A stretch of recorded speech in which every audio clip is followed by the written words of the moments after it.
Station, brother. Station. Like your show, right? Yeah, I hear that's the new riff right there. Sure.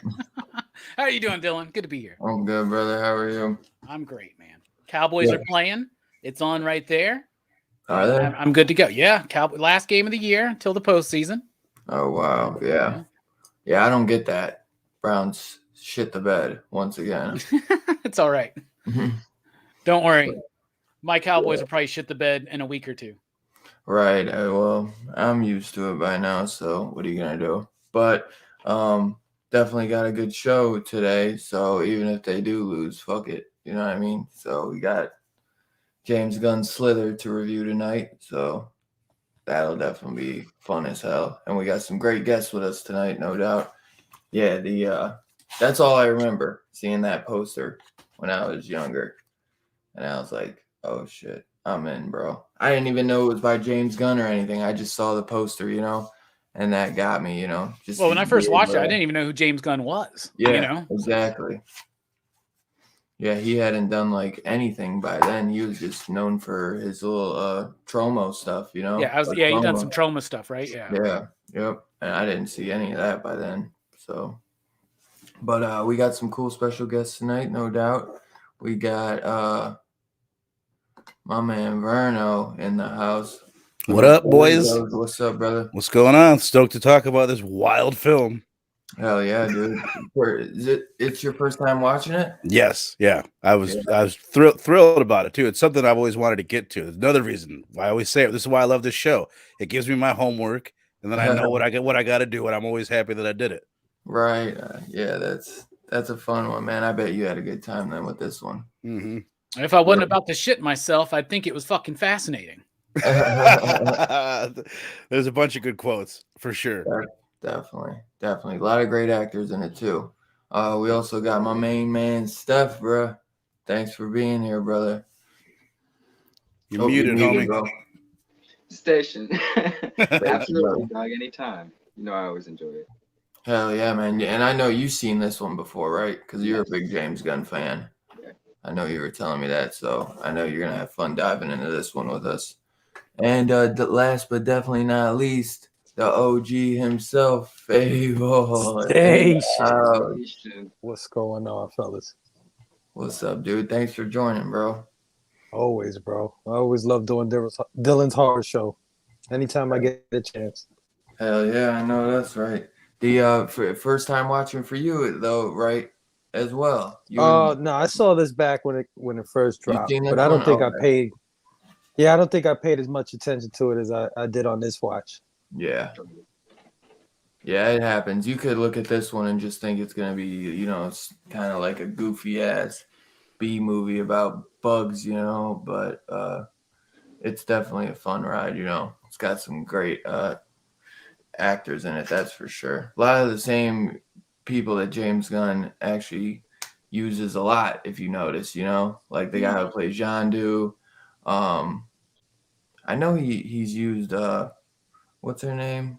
Freaking the Elizabeth blonde chick. Banks. Elizabeth Banks. Elizabeth Banks. She's been in a couple of his things too. So yeah, he recycles some people, but I think everyone's cast pretty damn well. Yeah, great cast in this one. Yeah, Mhm. especially Michael Rooker. Michael Rooker, meat. He's great, man. I love him. Before we get into the review, though, we could do a little horror news. I don't know if you got anything, Robbie. I know I got maybe a couple things. I don't have any news, but it's time for This Week in Horror Comics. Oh yeah, there you Slim go. pickings for horror comics this last week, but Arkham City, Order of the World, Well, let me straight. This is straight up a horror book, y'all. That's straight up a horror book, and it's great. Then we have Evil Ernie, issue number 2. Pretty gnarly, gross, grotesque stuff there. And my favorite horror comic of the week was Elvira Meets Vincent Price, issue number 4. Oh yeah. Mistress of the Dark herself right there. Slim pickings, not as good as the previous week with the Swamp Thing and whatnot, but still some good stuff out there. What was horror that? fans. What was that first one? The Batman Arkham? What? Arkham City, The Order of the World by Dan Waters and Dave Stewart and Aditya Bidikar. Four of the greatest creators doing a great book. It's super creepy, bro. Oh, I yeah. was gonna say you had me at Dan Waters, bro. I mean, that's Coffin Bound right there, right? Yes, sir. It's pretty much the same team from Coffin Bound, just different colors. Right. Yeah, hell yeah. That's awesome. Yeah, definitely have to check that out. I know they said The Boys season 3 comes June 3rd, 2022. Damn. That's not like straight horror, but there's some grotesque shit in that. Like that's a hard R-rated superhero movie. Texas Chainsaw, they released like a photo of the first look at Sally Hardesty in the new Netflix Texas Chainsaw Massacre movie, which she looks, like way old as hell. Well, she is. Yeah, definitely. I mean, James Gunn, who is it? Gunnar Hansen is, he's gone now, so don't even got him. I know they announced that post-production's on the way for the new Evil Dead Rise, and they did like an early screening for the new Scream movie, Scream 5, whatever you want to call it, Scream 2022, and dude, it's getting some crazy raves. Really? Yeah, like everyone, like I don't think I've seen anyone say anything bad about it yet. Everyone's just saying how good it is and that it's the best since the original, and saying like Wes would be proud, proud, going above and beyond. So to say the least, they got like I was hyped for it, but I feel like they haven't really shown anything in the trailers either. Like I feel like we don't know shit. So I really like that. So I feel like maybe they really have been maybe holding back on the goods, and I'm excited, man. I'm a huge Scream fan. It makes me really want to like review Scream next week and do something, but I definitely got to be there to go see that shit, man. It's like almost 2 hours long too, man. I'm hyped for it. When's it drop? 14th next Thursday, next Friday. Yeah. Most of them are around 2 hours. They're longer films. This is the first one that Wes Craven hasn't done, right? He did all of them up to this, right? Correct. Yep. So that was why I was a little nervous, but yeah, absolutely understandable. I'm hearing some Who's good on things, this one? man.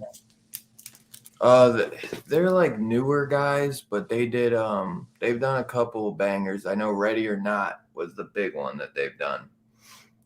If you've seen that movie Ready or Not, that was a banger that came out a few years ago about this chick like getting married into this like huge family. And then they like put her through the fucking ringer, and basically they end up being like this kind of like cult like family that are like sacrificing people to stay rich and shit.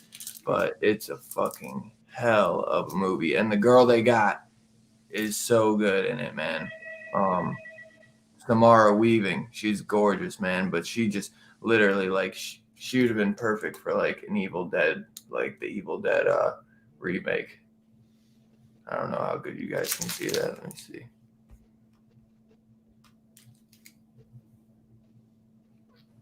It kind of reminds me of I don't want to say Harley Quinn, but Harley Yeah, Quinn. she looks like Yeah, Harley she could have been her. I would not doubt that. What is her But name? dude, I'm telling you, that's another banger. Like, I almost want to save that for us to review because That'd be a this good is one. another one I feel like would better watch out. But this is newer. This came out in like 2019. Yeah. This is another one where I feel like you guys would be like, what the fuck? Like, I didn't hear nothing about this. Like, but it's a good one, man. And Man. it's like, it's two guys. It's Matt Bettinelli, Open, and Tyler Gillett. They're both working on the Scream movie. It's almost like they work in a pair. And they did Southbound, which I've never seen, and it says they did the original VHS. Oh, nice. Okay. They haven't done a lot, but what they have done is pretty good. So Nice. I just watched all 4 of them again, like in 2 nights.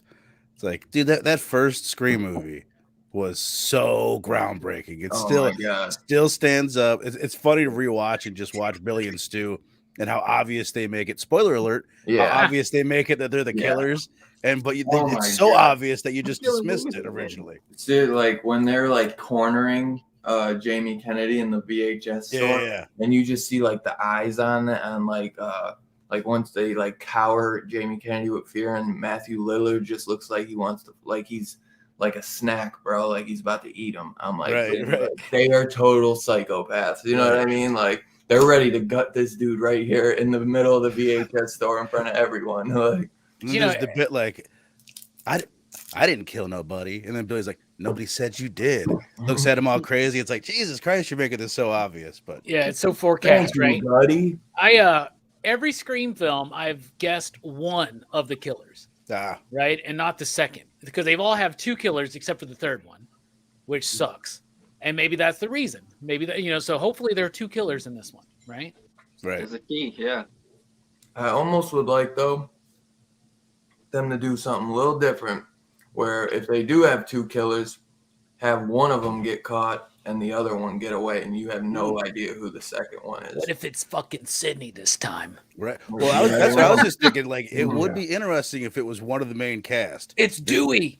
Oh my God! Because he's down on his luck. He's trying to be the hero again. So he sets up, like, he calls his friend. He's like, "Yo, let's be like the Woodsboro killer and all that shit, right?"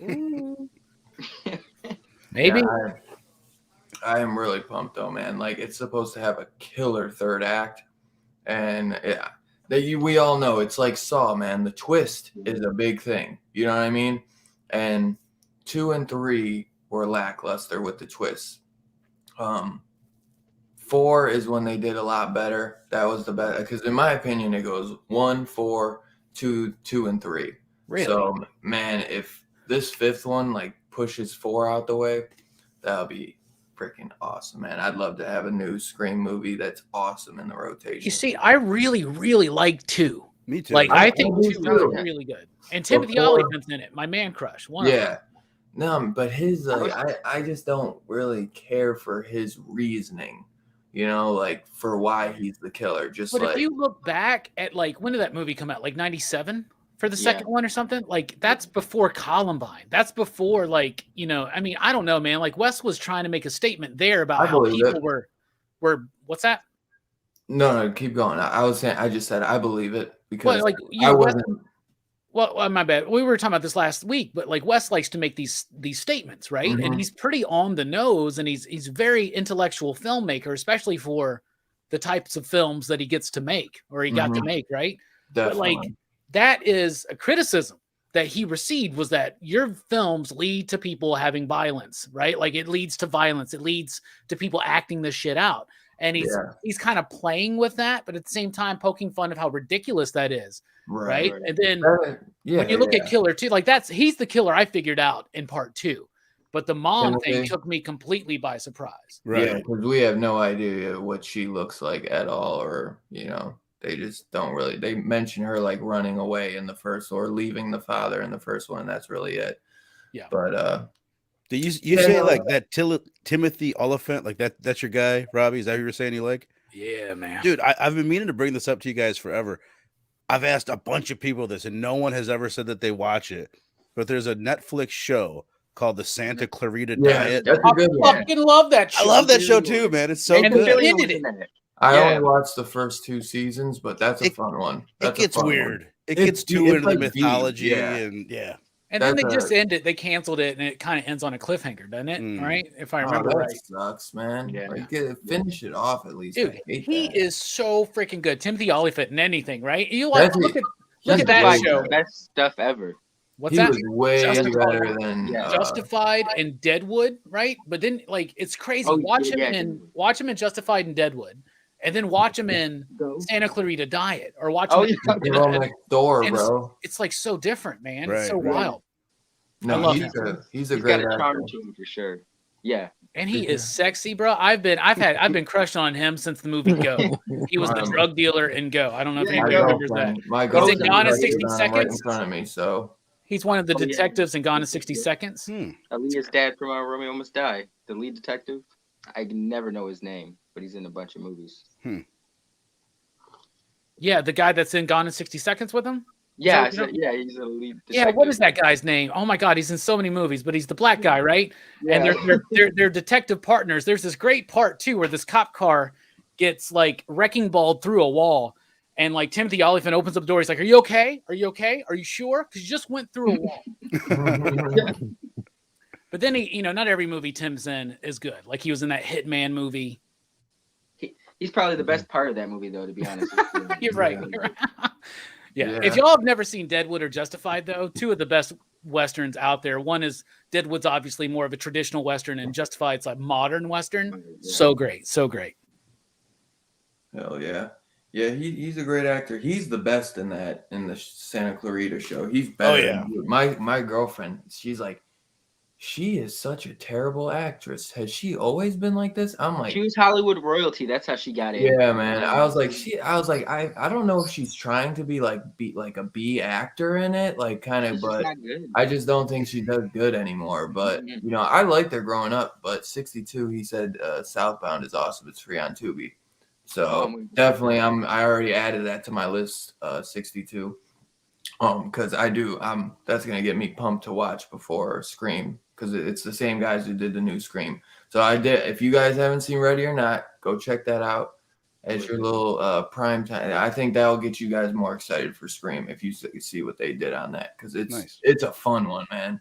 I really almost want to review that next week for you guys. Should review it. I want you guys to come back and be like, dude, I know, because I was looking through the collection, because Faye was like, where's another one that you're gonna get me with like that? We're just gonna be like, where the fuck you been hiding this one? And so I was like looking, I'm like, God, where is another one? Sometimes I'm just sitting on them, and then one day I just think about it, and I'm like, that's the one, bro. And I was like, I think you guys. The thing is, I never know. I'll be like, I think you guys might like this, and sometimes you might pull out with The Exorcist 3. You know what I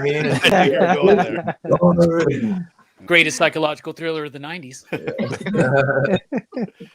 But I think that's a good one, man. That's probably one of my favorite horror movies in the last 5 years. It's at least 3 years, I'd say, because it was a little bit more mainstream. That's why I'm surprised none of you guys have heard about it. It's not big time. I feel like it was a little bit in the middle. You know what I'm saying? Because I want to say Blumhouse did it.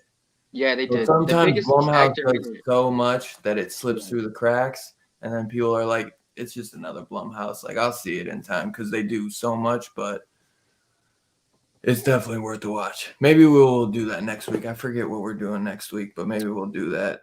We're doing Lake Placid because, I fucking bought it. So we I have to. No, we have to do Lake Placid It's because Betty of White, man. Betty White, yeah, I'm sorry. No, we'll do that, though. Definitely. We can always do Ready or Not the week after.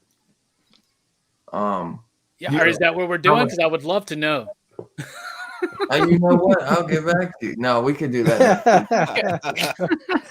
Because I didn't tell you. I know I told you some. I'd have to look at our messages because I was like something else after, I think. But yeah, we'll do Ready or Not the week after. Okay. For sure. And then that gives these guys time. So hopefully Steph can make it. Because I got to see what else it's on actually, too. I've seen it. You've seen it? Yeah. You like it? Yeah. I fuck with it. All right. Blood Diner is the one we do got a review. I'm trying to look at it. Yeah. Did I watch The Faculty last night? Not to take us too far off track, but I That's just a want to good say one. That's a good one. I forgot how good that movie was, man. That is so fun. Yeah. It's been like 20 years since I've seen that. It put me right in 1998. Yeah. Going to school. That's my graduation year, man. Right. 98, 99. I love that film. Great soundtrack too. You guys covered it on the Blame Fable Tonight show recently, man. Yeah. I love that. Oh, yeah. I do. Crash and Burn, Casey. I knew I'd seen someone talking about it recently. Oh, They used to pick me up when I was a Al kid. Slither. Yeah. was He's he still- in that? Oh yeah, Timothy Oliphant was in I Am Number 4. He played the dad. He was That great was in kinda that too. cool. I love that movie, man. That was was I Am Number 4 based off a comic book, Robbie, or a Both. novel? Yeah, novel. Yeah. I don't even know what the hell that is. I've never heard of that. I'm gonna have to You check never it heard out. of I Am Number 4? That was a No. good one, bro. Is that a Lou Yeah. Gehrig movie? I don't understand. It was surprisingly good. I thought it was gonna be cheesy. It's as a shit. weird, yeah. Nobody got the Lou Gehrig bit except for Fable. That's okay. Go No, yeah. I didn't get it. How much was Lake Placid though, Robbie? No, Amazon had it super cheap, so I went ahead and just picked it up. Right. It hasn't come in yet. It's delayed. It's supposed to be. It was supposed to be here yesterday, but it's going to be here now Monday. Oh yeah.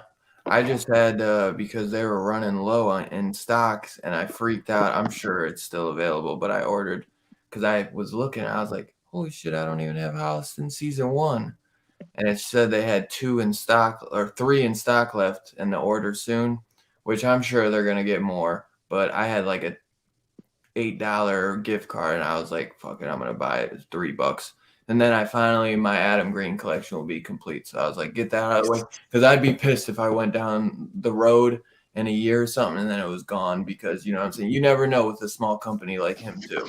I know, right? And Holliston's not something easily available at all times. I mean, you can stream it, right now on Shudder, right? Is Yeah, it on which Shudder? I have.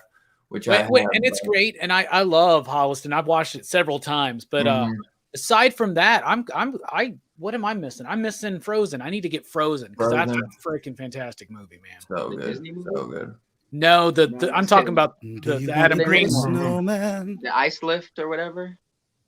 Yeah. The Yeah. ski lift. The Yeah, ski with lift. Iceman, and Iceman's in it. Yeah. Yeah. Yeah. And then if That you was guys a have good never movie. seen, and me and Dylan covered all this stuff earlier last year, but if you've never seen Spiral by Adam Green and the other dude, that movie, y'all, that movie's fucking. In fact, we should actually probably solo cover that movie at some point because that's one of those ones like Better Watch Out, Dylan, where like Yeah. I don't think a lot of people have seen that movie. No, and it's one where I Wow. feel like they need to know more about movies That like movie. that, man. And it's got a twist that you need to watch it before you know anything about that fucking movie, man. It blew me the fuck away, bro. Yeah. That's your favorite. That was your favorite. It was, yeah. Yeah, I thought so. Yeah. That and Frozen, man. Like, and I love the Hatchet films. Don't get me wrong. I adore those stupid ass films, but like Yeah. Spiral and Frozen are like, there was something visceral about those that really bothered me. Yeah. Yo, you gotta check out Gutter Garbs, Robbie. They got some really cool shirts I'm looking at. Bro, I got an order on the way. What are you talking about? Do you? I didn't know. I'm pretty sure this came from Gutter Garbs. Is it? I'm all about it. Fright rags, Gutter Garbs, cavity colors. Come on, bro. No, this is from Show and Tell, but this was the first Fright Rag shirt I ever bought, and they had a sale because the shit's so expensive, bro. Like $30 for a t-shirt, bro. Really? And their hoodies, bro. Like say nothing in the front. I Yeah, but really like the hoodie. It's a little lightweight. It's more of a spring hoodie, but it's still really cool to have. I'm still. They do stoked. sales though, like they do so many sales, Which so you one? just wait for all of them. You just Yeah. gotta wait, like Yeah. they did a Black Friday sale, they did a Christmas sale, they did an end of the year sale. They're gonna do a Valentine sale. Like they just pay attention to that, and then if you're on their lists and stuff, especially like if you do like Fright Rags or something, Yeah. it'll always be like sign up for email list and get 20% Yeah. off. I get the Do that. automatic I get the Yeah. text message. Yeah, you too, do so. that, and then after your first order, they'll send you like they sent me another coupon. Ooh. I just saw that and I was like, that is you, Robbie. I have that shirt. I just can't fit in it right now. Really? But I'm working on it, bro. I'm working on it. Trust Story me. of my life, man. Yeah, though. What was that other? You said cavity colors. I don't think I've really looked at them much, but Cavity Colors is a good one too. There's another one too. It's an alliterative name as well, but I can't remember it right now. yeah, I get them all on Instagram. They always give me ads for those. Me too. Same. But there was one I was trying to look up because when you were talking about Hatchet, they've been posting these Hatchet where it's literally like it's that same style art as like Fright Rags and all those, but it's like Victor Crowley ripping the mouth open, and they had I saw like, that. Dude, I was like, that is sick. Yeah, and then they have a long sleeve Hatchet shirt where that's on the back, and there's another thing on the front, and then there's stuff on the sleeve. Yeah. I'm See, a that's sucker what for I like. long sleeves with shit on the sleeve, man.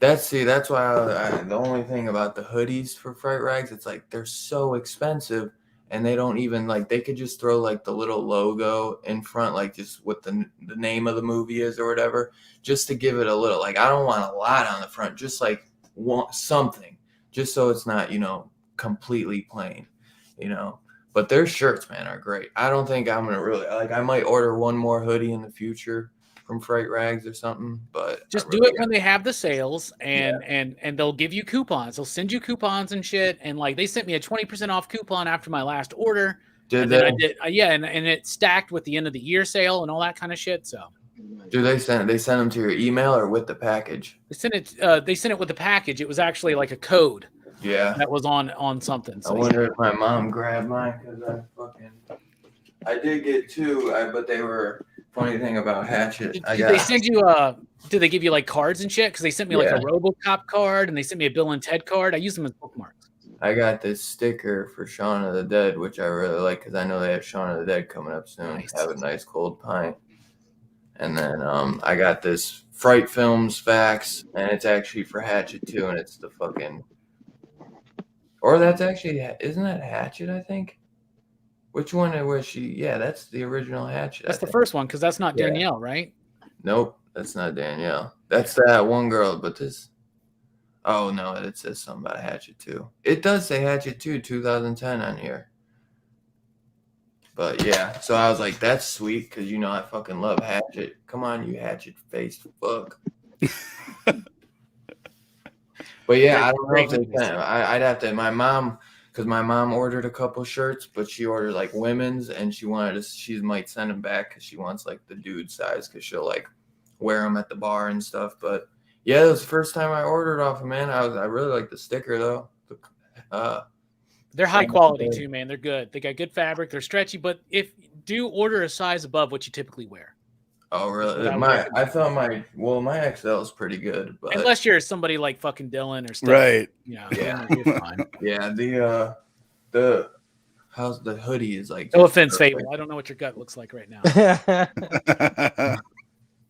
But yeah, it's crazy though. They're a little pricey. The shirts I think are worth it. The hoodies though, I think the hoodies could be a little bit cheaper. But I think I got everything in horror news though. I'm trying to think if there was any Blu-rays dropping. Well, I know that Scream Factory announced a bunch of their special features for some things, but I can't think of anything new that just got it. Well, there was something. Kino was doing something. I don't remember what it was now, but it doesn't matter. I'll tell you this though. Right now, the Cowboys and the Eagles are 7-7. So that's a horror movie. They announced the features for Alligator, the 4K collector's edition. I know that. So, did you guys see the cast for Christopher Nolan's new movie? Oppenheimer. Yeah, it looks pretty dope. Josh Hartnett's in it. That's what surprised me. I was kind of like, yes, it's a power move for him. He's been out for a while, hasn't he? He hasn't really been doing too much. He kind of took a break, and when he came back, he was like doing C-list movies, straight to DVD. So did he comb his goddamn hair? I was talking about that last night. That was 1998, and pretty much he was living off of the vibe of Kurt Cobain. That we don't give a shit. We just wake up like this. He has a cowlick. Yeah, but he had hairspray in his hair. Like he was a poser. Like Kurt Cobain really didn't give a shit, or at least he fooled me. Hartnett was like, I'm gonna try and look like I don't give a shit. You know what I mean? He does that in 420 in H2O. What am I thinking about? But in Halloween H2O, he's got the thing too, and Jamie Lee Curtis even does the like do something with that hair, right? You know, and that was his thing. Yeah, I know. For like the first few years of his career, right? Yeah. Until he got on what Sin City and what's that show he did? He did a horror show. I never watched it. Penny Dreadful, right? Penny Dreadful, yeah. I've heard it's really good. Lucky Number 11. Yeah, love that movie. Yeah. Ben Kingsley and Morgan Freeman are the mob bosses from across the street. Yeah. Well, they call him the fairy. Why is he called a fairy? Because he's a fairy. Canceled. Yeah, nowadays you'd get canceled.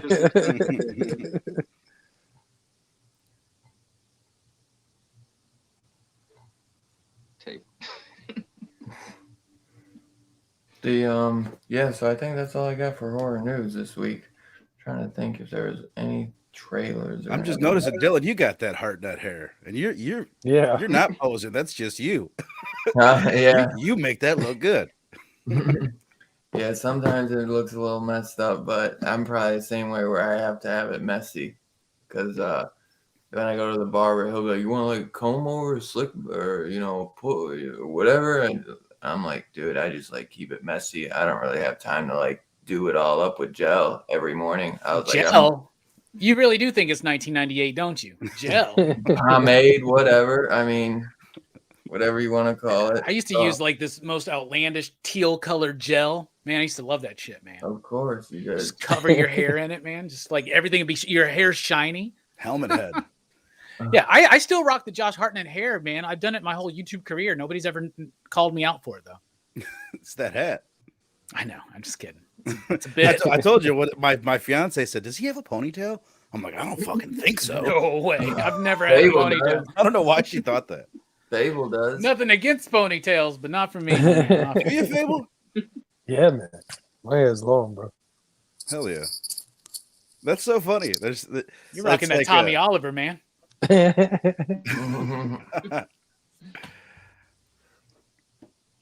Yeah, I didn't even know Fable. One day Fable just came on with the ponytail. I'm like, damn, boy, I didn't know your hair was that long.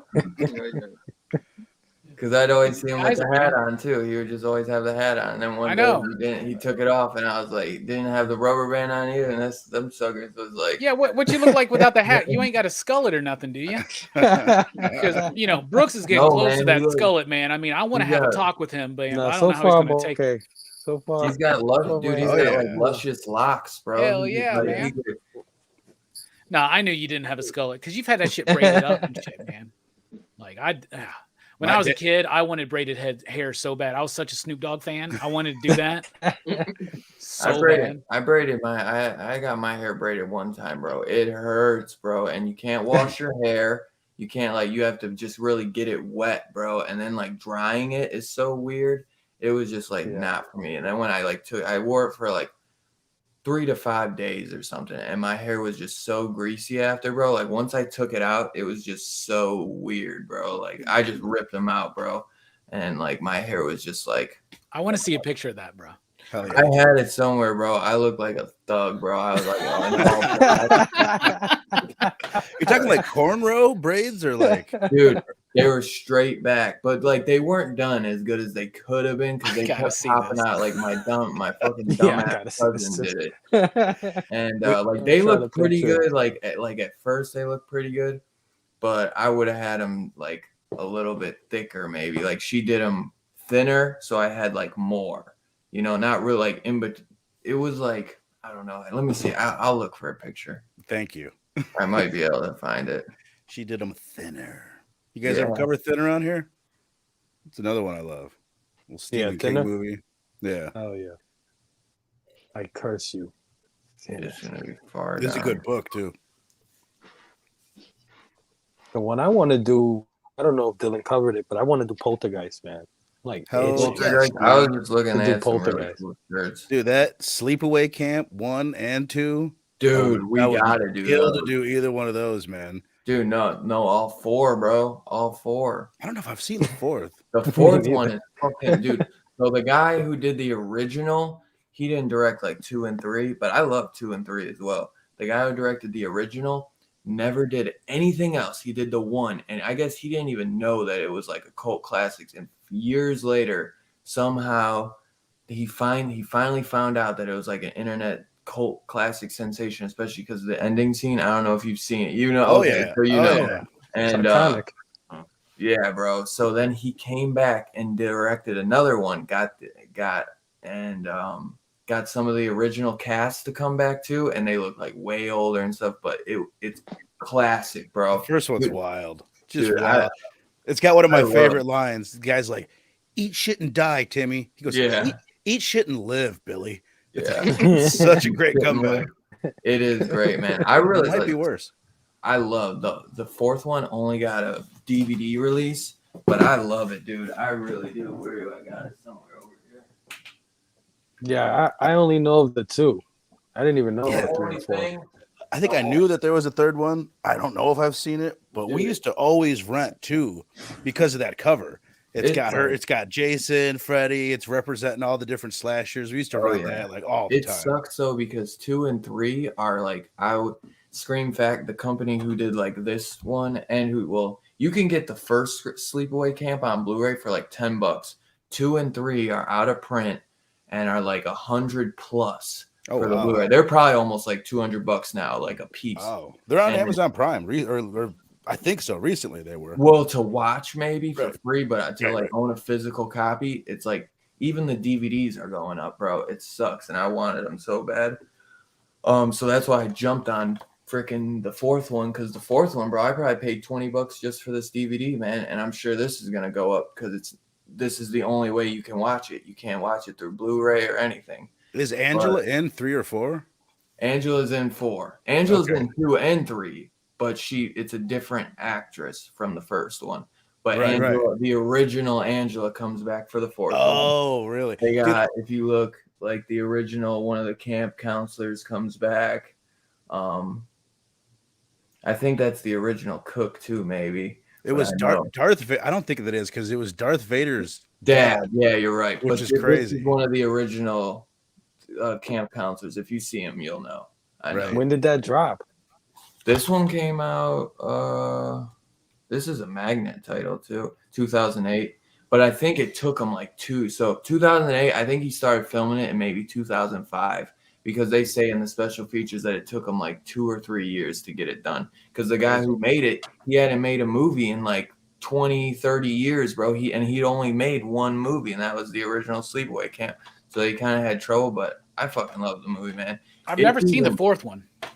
It's really Felisa comes back on that one, right? Yeah, but they really like go even more, like, because I feel like they're trying to recreate the B movie. Like in the original, I think it was by accident that it's like B movie gold, and this one he's like kind of trying to recreate it.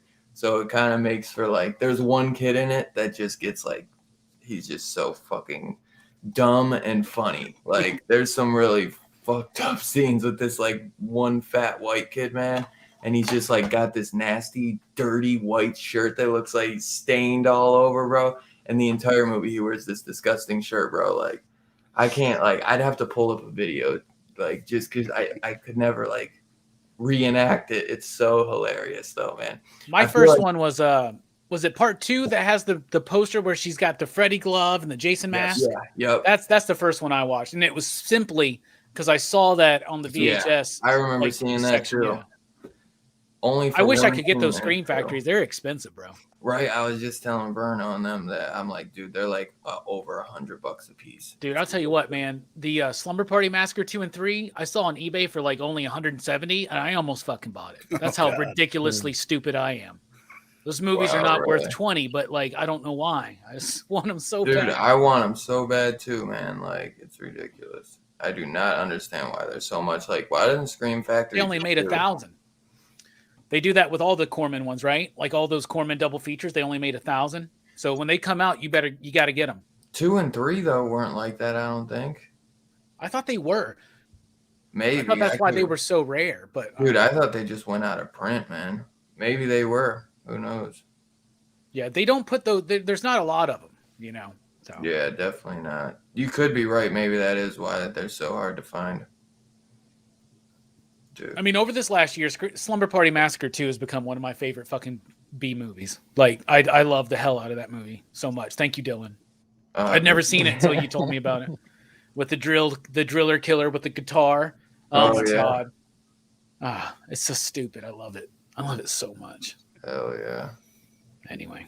Wow. Cowboys are up 10-7 if anybody cares. Hey-o. Well, you guys want to get into the movie now, Slither? Yeah. Shit, I thought we were talking about Slumber Party Massacre 3 and Sleepaway Camp 3, man. Right.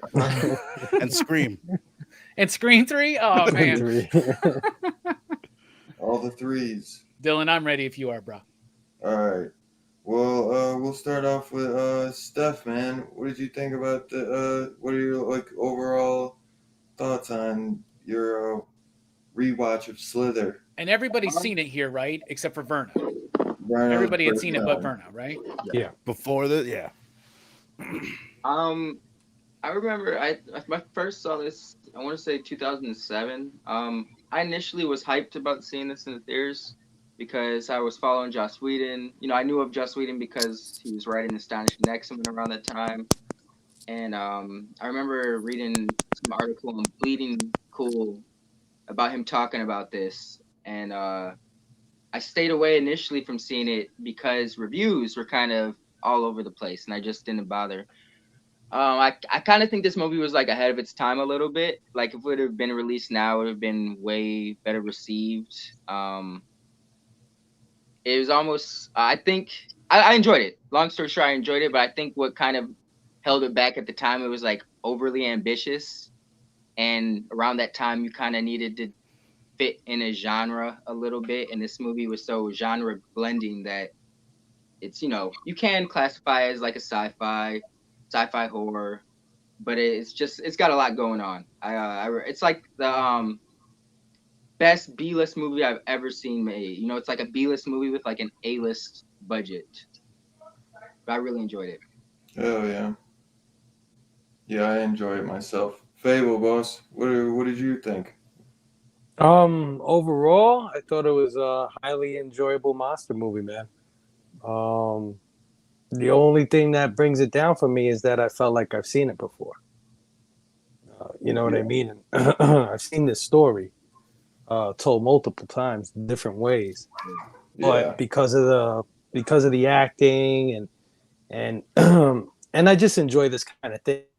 You know, small town, getting attacked by a monster, everybody grouping together, banding together to try to fight this thing.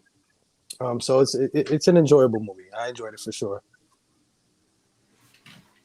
Oh yeah, dude. It definitely is an enjoyable one. Verno, man, I'm really interested though to hear what you thought since this was your first time watching this. And I know you probably, I mean, nowadays like everyone's a James Gunn fan, I feel like. Right. Well, I mean I loved it. We'll just get that out first and foremost. It affected my view. I went ahead and watched it twice, and just my expectations were for something. I don't know. I guess the first time that I watched it, I didn't think it was nearly as fun as the second time that I watched it. Like my first takeaway was like, that was cool, but I expected, like, I didn't think like the jokes landed for me the first time. The second time, everything was funny.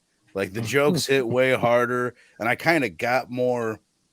I think once it started the first time, I was expecting it to be funnier, like as far as like a Shaun of the Dead horror comedy, right. But it's more like that gross out, just like disgusting horror comedy. And just the one-liners hit for me. The cast is super solid.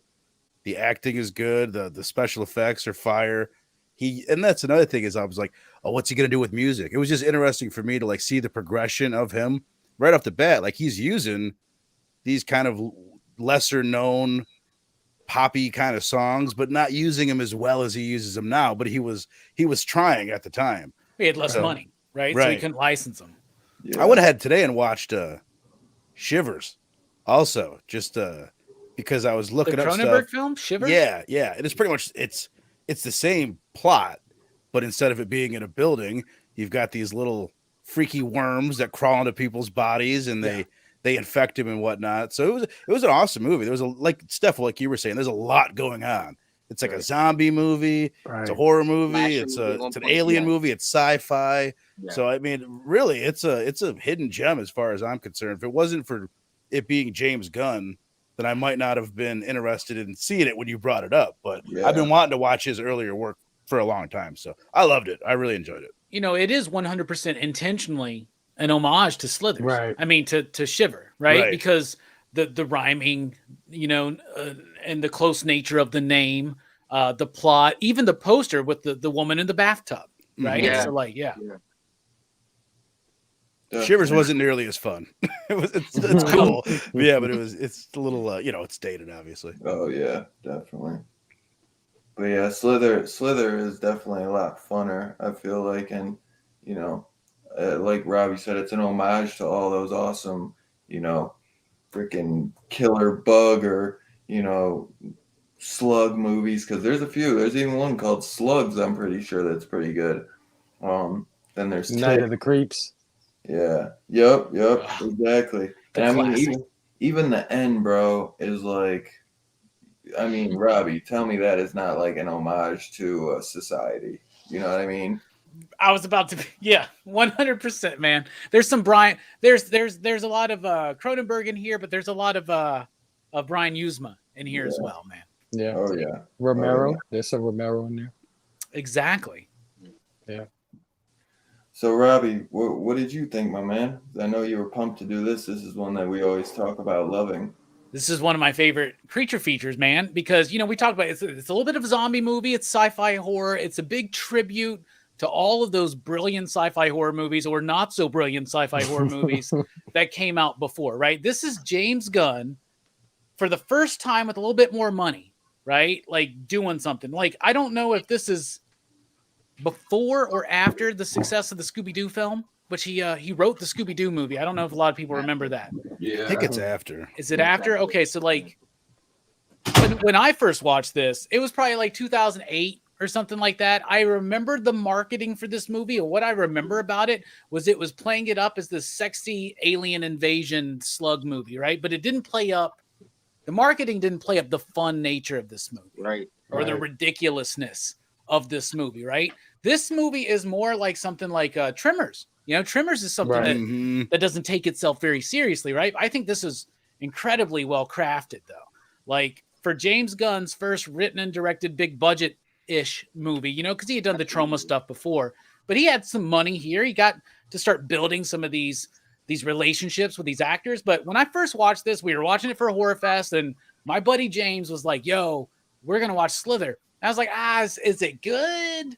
You know, and he was like, yeah, it's actually really, really good. So we watched it, and man, I had a blast. Like, I had such a fucking blast. Every time I watch this movie, I have so much fun. I watched it with Jamie. Jamie had never seen this movie, and she loved it. She gives it five Slytherin slugs or whatever the hell. Like, the Scream Factory cover will let you know that what this movie is. It's kind of fun. It's ridiculous, but look, it's marketed as something like sexy and kind of sleek, and it's not. It's sleek in ways, but on the rewatch, this movie's so great. It wears its influences on the sleeve. Right. This is James Gunn saying, I love Romero. I love 50s sci-fi. I love Invasion of the Body Snatchers. I love fucking Shiver. I love Cronenberg films. I love Brian Yuzna films. I love Society. I love all that shit. And it's all meshed together in something that is truly James Gunn. The more that we know of James Gunn, this is a fucking James Gunn movie. Right. I didn't know who James Gunn was, but I always paid attention to a movie that I loved that was written and directed by the same person. Yeah. Right. And so I noticed that about this one, and I started looking into the guy. But that's why when Guardians of the Galaxy got announced and James Gunn, I was like, oh, okay. Like, I don't know if it's gonna work, because I don't think he's gonna give a movie that, like, I don't know, but he was able to like Hollywood up his style. This movie's brilliant, right? Has to rely on, first of all, it's got a lot of practical effects. That's amazing. It has to rely on a lot of CG. And for its time, this movie's 2006. And so many horror movies were so hardcore trying to use CG to fill in the cracks, but doing it terribly, right? Yeah. This CG in this movie still fucking holds up. Mhm. Like there are moments where you can tell, but like for the most part, like because of the use and blend of practical effects, right? Yeah. That's a very Del Toro thing. I'm rambling. All to say, I love this fucking movie, Dylan. Hell yeah. Because I feel like they kept anything bigger practical. They just did like the slugs CGI. Yeah.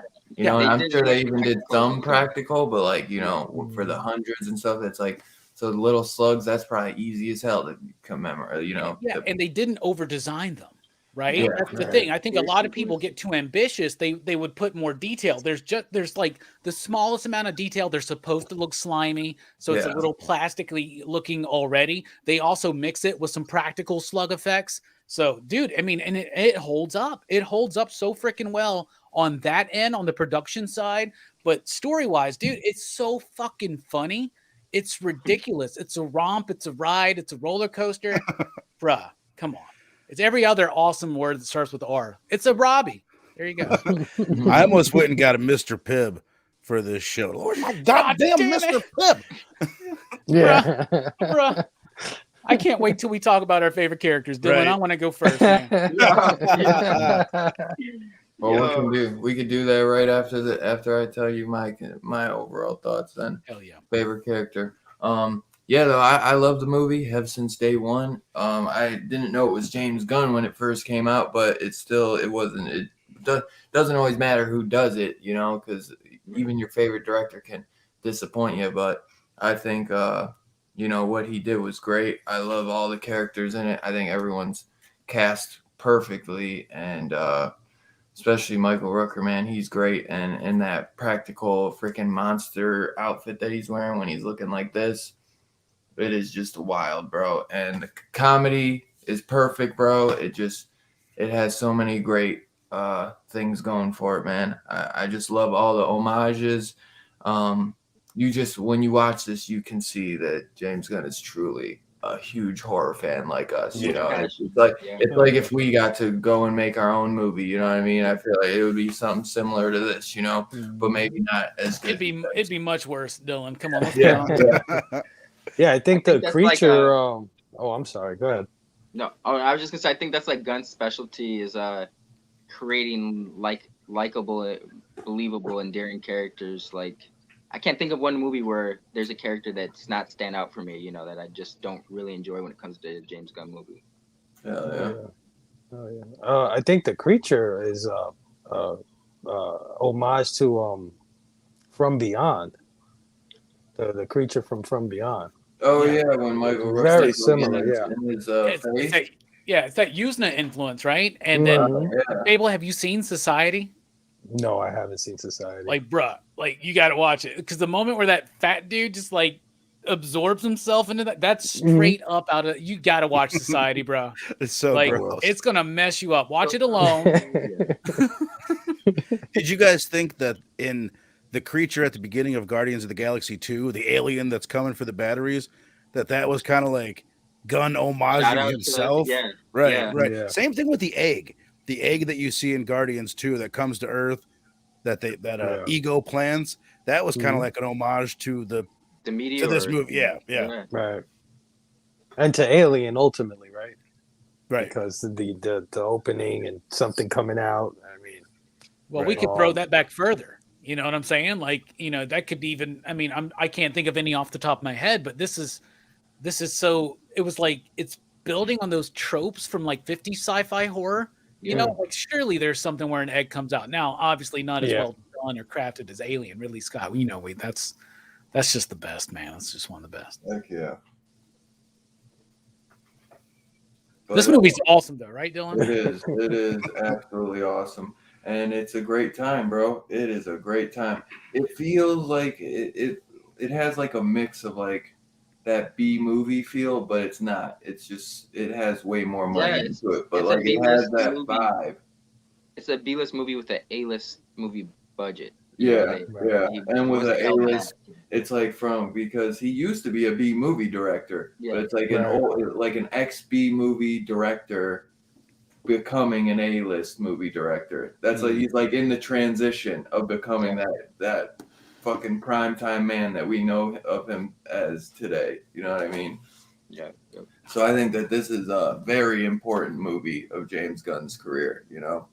So, but yeah, it just goes to show you that all of those super low budget, and for what this movie is, being a Universal picture, it's still low budget for that. Right. You know what I'm saying? But having to deal with the shoestring budget, working at Troma Films and all that kind of stuff, and not necessarily always as a director, right? He was doing all kinds of like production shit. But his style is so distinctively there already. Right. Like he's ready. He's got it. Like this is good. You know, it wasn't far removed from here to Guardians of the Galaxy. Right. So. Right. Yeah, he's got that Troma DNA. You can definitely tell. If you've ever watched any of those Troma. What is Troma? You guys want to lay that on me? Like what? Oh, you ever seen Toxic Avenger? You ever seen Toxic Avenger or have heard of those movies? The Toxic Avenger? I've heard of them, yeah. Rock and Roll High School was Troma, right? Rock and Roll High School. Rock and Roll High School. It's just like this a style or a company. It's a company. It's a production house. Really low budget, but the movies are outrageous, right? They're like super outrageous, super low budget, super C movie. Forget B movie. Yeah, we're talking about C movie. It's cool. But it's like a Roger Corman. A more modern Roger Corman, if you could. Yeah, what is it? Roger Lloyd Corman's, Kaufman. You know, Lloyd Kaufman is like the main guy there, right? Yeah, right, exactly. It's like an '80s version of that. Watch the Toxic Avenger. Nice. Okay. They've done some classics. Was Bad Taste them? Bad Taste. I know, not Bad Taste. Basket Case. Was Basket Case them? No. Samurai Cop, I think, or something like that. Sounds weird. Like a C movie. Yeah, no, I know that. But the thing about the Troma movies is that they're irreverent. Oh my bad. They're irreverent movies. Like, you know, they just like, all right, the scene. Remember when the mayor guy was like begging for the cop guy to kill him? Mm-hmm. He's like, "Please, man, kill me," and he killed him like. I love that. He doesn't think about it. He's like, okay, that's Troma style right there. I kept walking. Yeah, that's you guys Troma ever see style. Surf Nazis Must Die? I forgot about that one. I had to look it up. I was like looking them up. Mother's Day was Troma, or at least owned by Troma. One of my favorite. Mother's Day is probably my favorite Troma. I like that how movie's fucked. Well, this kind of go on topic. And Blood Sucking Freaks is another one they did, which I know you haven't seen that. Graduation Day was them too. I didn't know that. That's cool. Yeah. What else did they do? They did another one with James Gunn and his wife did called Lolly Love. And that's like about them, like that one's like crazy. Yeah. It's not a horror movie. Like not everything they do is horror either. But Lolly Love is crazy, bro. We're literally like James Gunn and his wife. They were like married at the time when they were making it too. They like are doing this campaign for homeless people, and like they're like giving out suckers, and James Gunn is like bragging about all the art that he's putting on the suckers, and they're like, who cares? Like, and they're like, but we're gonna get them like so inspired by my artwork that they're gonna want to go out and get jobs. They're like, by giving them lollipops. And he's like, but you're not. I don't. They're like, you're not getting it. You're not getting it. Like, and they go like, it's something you gotta watch. It's hilarious, though, man. It's fun to see, man. Because James Gunn's wife directs it, but him and his wife both star in it as well. Mm-hmm. So. James Gunn was in this one too, right in the beginning. I don't know if you missed He's the guy trying to fuck Elizabeth Banks. Yeah. And then Michael Rooker's like, "Oh, I know what he wants. Right. He ain't getting it. He ain't getting." I love Michael Rooker so fucking much, man. Yeah. Yeah, I like how they made you. It started off like he was almost like the main character almost, so they like made you feel sympathetic towards him, like almost like The Fly, kind of sort of his transformation throughout the movie. And oh yeah, that is a good point there. Yeah, that's a good one. I didn't even think about that. Because he can be the biggest asshole as we've seen from Murtaugh to, like where he's kind of a little goofy with the glasses and you kind of feel for him where you're kind of like, did his wife really marry him just for the money? Like, is he, because he even like he could have cheated on her and he didn't. I mean, I guess he did. Yeah. I guess he did kiss the girl, so that technically is cheating, kissing her. But he didn't, go and bang her. But if he would have never done that, he would have never got, bit by the alien. I like too how they don't really go into the origin of the alien or anything. They do. It's just those like brief, like telepathic flashes. Yeah, that she has. I love that. That's like some of my favorite bit of the movie. Just added, takes it to another level of. Yeah, which I like because then you can. I'm sorry, guys. You guys can kind of interpretate it for yourself and kind of make of it what you will, instead of just being like they're from the planet Slug. I don't know, man. I can't think of nothing. Slither. They're from the town Slither or the planet Slither in Slitherville. Slytherin. What I like too is like look how wonderfully crafted the script is, right, Dylan? Because like it really is. It's like they set up things that should be obvious. Like we were talking about how Michael Rooker is set up at first, like he's going to be the cheating douchebag husband who's going to be the villain, and then it turns out no, he's actually not, and you kind of do feel a little bit of sympathy for him, right? And you're going along with his story for a moment. Then it starts shifting gears, right? There's a moment where they show that this town's got one fucking grenade, right? In any other movie, that grenade is how you defeat the monster. Yeah. James Gunn knows that fucking trick. And so, right? And the way, like, it's unpredictable all the way through, even though it's predictable because when it's all said and done, it's an homage to all these other movies, an amalgam, if you will, right? Of all these other movies and plot points that we've seen, but he's doing it in a way that when you're watching it, especially for the first time, you don't know what's coming. Right. Yeah. Right. He's very self-conscious in that aspect with the script, not taking the audience for idiots. He's a hell of a writer, man. I know we always talk about like the way his vision, the way he picks music and shit, but like it starts first and foremost. He's a hell of a writer. Apparently, he made Scooby-Doo a good live action movie. I don't fucking know. I've never seen the movie. I like those. Yeah, Scooby-Doo's pretty good. I remember Joss Whedon had said something like the way he approached this was something pertaining to Firefly, but he said the way he approaches writing characters is that every character should be able to hold a story on their own. Like they should be able to be a main character, regardless whether they're a side character in this story. Like they should be able to be written. You can see that in this. Yeah. I think James Gunn owns that better than Joss Whedon. Like every character you literally could have it from their perspective, or they could have been the main character, would have been right. I guess that's probably why he makes like B characters, like especially Marvel characters, like into you're like holy shit, like Yondu could get his own TV series. You know what I mean? Like, I'd watch the hell out of that, bro. Oh my god, that would be incredible. He could get his own movie, honestly. Like you'd have to work Mary Poppins or something into it some sort of way. The Wonderful Times of Mary Yondu or some shit. But somebody just put the Mary Poppins in there. Maybe after Peacemaker's wrapped, right, and Guardians 3 comes out, maybe we'll do a Yondu prequel series. That'd be fucking dope, man. I'd be on board, man. Yeah, I forgot Night Beast is Troma too. That's a good one, Eric. Yeah. Night Beast is a freaking fun one. The characters in this particular movie, they kind of look like what they are, right? Like they can tell the story just by looking at them, right? Yeah. Like you see his partner is this old grizzled guy, you know what I mean? So you can tell he's been on the force for a long time.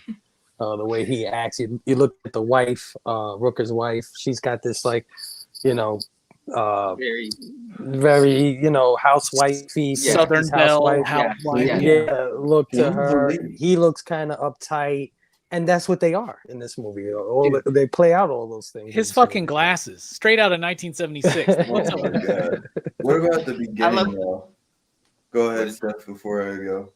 Oh, no. I was going to say, I love the bit where he gets his ass beat by the zombie deer.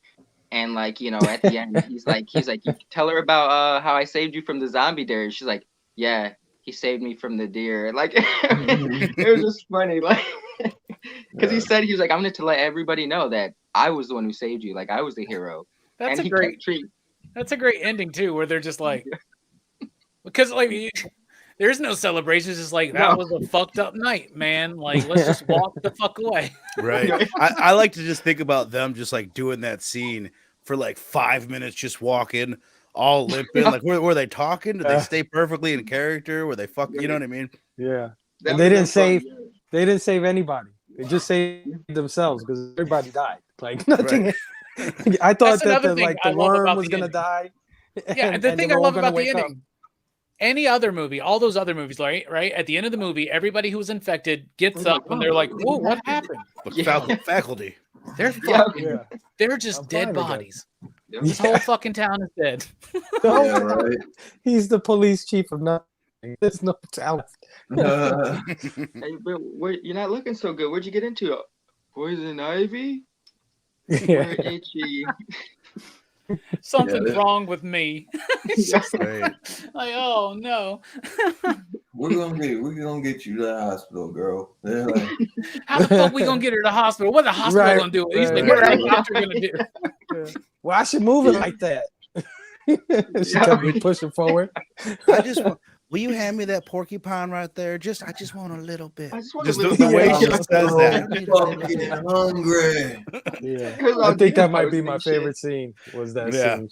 Yeah, it's so absurd. Just a little nibble on the porcupine.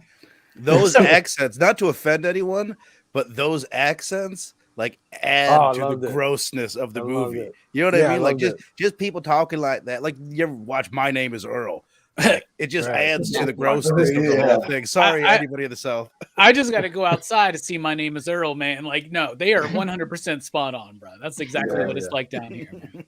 We're not all like that, but it does happen. And, dude, if you heard my family be like, "What the hell, Robbie?" I'd be like, "MTV." I'm an hour and a half from Chicago. I have no Southern accent, unless you guys tell me otherwise. But there's people that live in my town that they sound just like that. It's like, how the fuck did we grow up like blocks from each other and you sound like that and I don't? I live in a weird area that's like near the city but totally country. It comes out in me, man, occasionally, man, when I say shit like wreckin' or shit. You know, and you're like, it'll happen. It'll happen.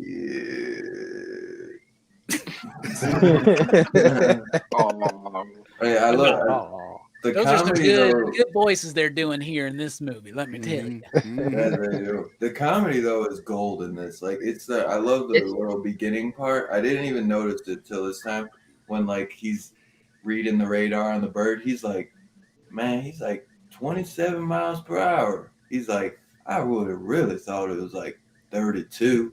Yeah. Normally I can guess these 33. Things. Right, like 5 miles per hour difference. You know, back in my day, I could read a radar within 2 miles. He's like, what's going on? You know, like just totally like, and then the guy and the sheriff's guy. I don't if he is the sheriff, he's got the hat over his head, and he's like, what the fuck am I listening to right now? Like, are we talking about the speed of a bird? Right now, like what is the wind speed of an African swallow? Right. I think this is a movie that gets funnier upon multiple watches. Oh yeah. Yeah. It was funnier to me the second time by far. Yeah. Plenty of comedies not as funny the next time you watch it, right? But the best ones are funnier every time. Exactly. Yeah. And this is one of those, man. Half and it's baked. because of those amazing characters, right, Dylan? Definitely. Whose car alarm is going off? I know, What the yeah, I hell don't know. is that? No, that's me. I'm sorry. Okay. What you need to No, it check your does car? not bother me. I just wonder, is somebody's car okay? Is that a car alarm? Is that what's going on? Yeah, no, I muted mine for a second. I was like, is that somebody in the fucking on the street by my house? I heard that too. Anyway, there's some great characters in this movie, right, Dylan? Yeah. So, Robbie, you wanted to go first. Who's your favorite character? Right. I had to go first. I did not. Everybody, I let everybody go before me on PCP movie night. So I just had it I didn't want anybody to pull this. Greg Henry as the mayor, Jack McCready. That's who I would pick. Oh my god, cocksucker! And then the woman's like, the best Good lines in morning, the whole Mayor. movie. The best lines in the whole movie, man. We've already talked about the whole Mr. Pibb bit. Like, holy shit, right? And from the beginning, when he's like, yelling at the fucking dude or whatever, don't you know how to fucking drive or whatever? And there's the fucking And the ladies on the like, right? And he's the fucking mayor, right? And I love that the opening of deer season is such a big fucking deal. By the way, I live in the South. Yeah, it's a big fucking deal around here. Right? But like, no, he's such a great character. He is one of those. It's another character to the point of how great of a writer James Gunn is, and the way he builds characters. He starts off, you're like, this guy's a shit. He's the corrupt mayor. We're not going to like him. You start liking him. You know what I'm saying? He's trying to get in my fucking mouth. You know what I'm saying? Like you try to, what kind of creature wants you to eat it? Like shit. Like the way he's thinking, it's great. My favorite line in the whole movie, man, is when he's like, I said it earlier, but he's like, if I wasn't about to shit myself, I would find it fucking fascinating. Till he goes out, like, bruh, like he's just such a great character. He keeps it alive. It's so fun. There are better characters with arcs. He doesn't have an arc, but he kind of does, right? But he's so selfish and just his observations. They all have great observations. Nathan Fillion, after he sees the society shit or whatever happening, he just looks and he goes, well, that is some fucked up shit right there. Right. That's what I'm supposed to say, man. And no, but it's the Mayor McCready. And you don't think that McCready was picked because of the thing. Yeah, like 100%. But Mayor Jack, man. Hats off. Yeah, what's great about him too is that, like you said, he's not a bad guy at all. I mean, he's out there hunting this alien with him. He's not scared. He's got his rifle. He's ready to shoot something. You know what I mean? So he's just a lovable asshole. Right. He's just a little hyperactive. Yeah, well, he was like, you have some fucking respect, and fuck all of you for laughing. Yeah, and this is one of the things James Gunn does so well in here is the characters' reactions to the events. They feel real, even though it's a movie and it's funny. It feels real. If you saw that shit, what would you say? Right. You'd be like, "What the fuck was that?" Like in all these movies, they have people that are acting too heroic or people that are acting too sheepish. This is the perfect blend of like, I think these are natural reactions. Like if we were all together, saw this shit, we would be word for word going on some of these fucking lines, right? That scene you brought up, that where he says, "What the hell was that?" and he just freezes. That is the most natural reaction to seeing Michael Rooker with that crazy arm. It's just like, I'm not trained to react to this kind of situation. Right. I'm gonna freeze. And the young cop, his arm was bendy. What the fuck is something's bendy? And back to the mayor, like that bit where he's like, what kind of creature wants you to eat it? Like, what a weird fucking reaction, right? Like everybody else is like picking up on the idea, and us as the audience, as they're trying to get inside of you to take you over, right? Or to kill you or something. And his reaction is, it's trying to get me to eat it. Like, it's just so fucking wild and funny. It just throws it off. It throws your expectations off. It's a tribute to the characters, the performances, and of course the script. Another great line that nobody's gonna pick this character, so I'll just say it when the little girls say, "We're itchy." Yeah, that's like the funniest line of the whole damn thing, dude. You say it, me, Dylan? Character? Yeah. I don't know if she's really my favorite, but I'll basically pick her just so I can tell this story. But Starla, okay, what's this actress's name? Okay, Elizabeth Banks. Yeah. The movie starts, and I'm like, I like her in this one. I'm like, she plays other characters. There's some movies in that I absolutely hate her, but in this, I really like her. I'm like, she does these two different things. And then I looked into it, and I'm thinking of two different actresses. You guys know Parker Posey?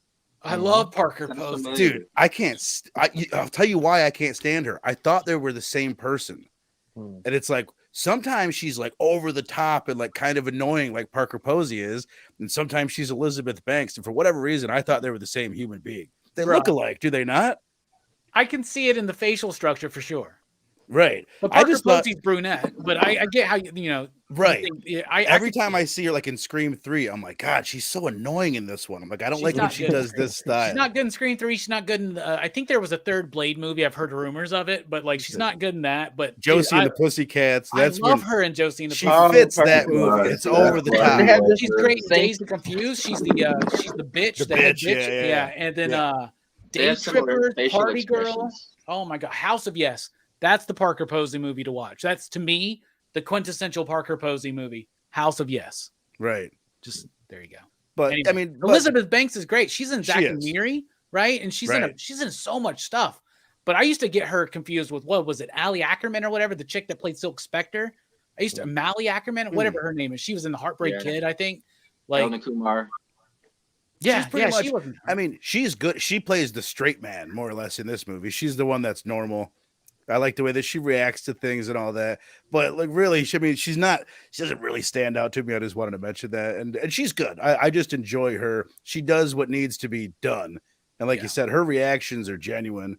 She gets one little brief. Like, there's one scene where she's running through the house, right? Like when he shows up, that's the most like traditional horror movie, like final girl type of scene that she gets, and she's good in that. So she's solid. I enjoy her throughout it. It's another great character too, because you think at first that she's a gold digger, she's going to be this fake, this fake Southern, oh bless her heart. Like when people say that around here, that's a very sarcastic, fucking like scathing, undercutted way of saying, you know what I'm saying? Like you think she's gonna be someone like that, then you find out no, she actually does love this dude. Yeah, right. Because you have that like that conversation about where he's trying to get it on, she's not in the mood, and they're having their problem. It's been a while, like that's just something couples that have been together for a long time go through. And at first, you think it's painting it as like Rooker's the villain, she's a gold digger, and then you find out no, man, she's trying to work it out. He wants to work it out. I thought maybe we could just do that. Yeah. She's exactly. Don't you have a switch? Isn't it right here? That's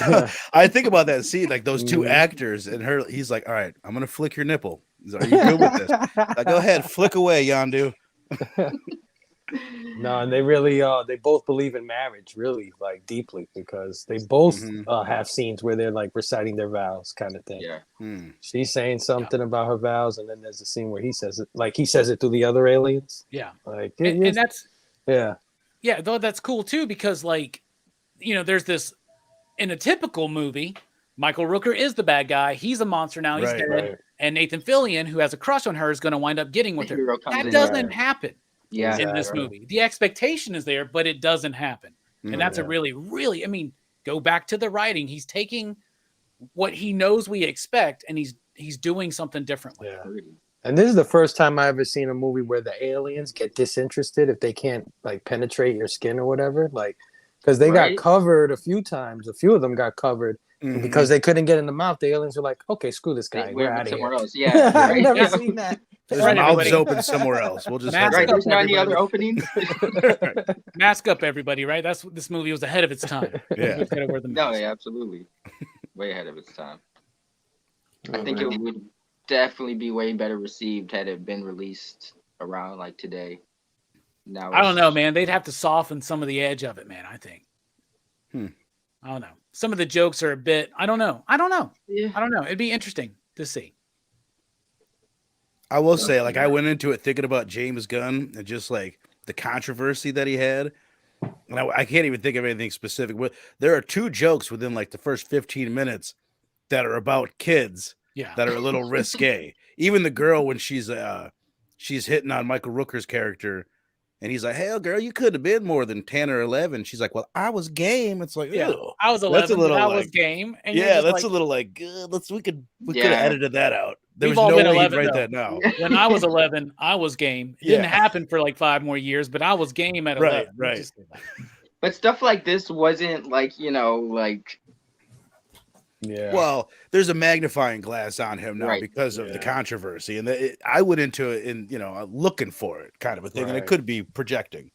I think he's also trying to paint the small town picture where all these people are so comfortable where they can say all these things to each other. They all know each other. You know what I mean? Like with the whole bar scene where they have the band playing and stuff, like everybody in the town is in that bar basically.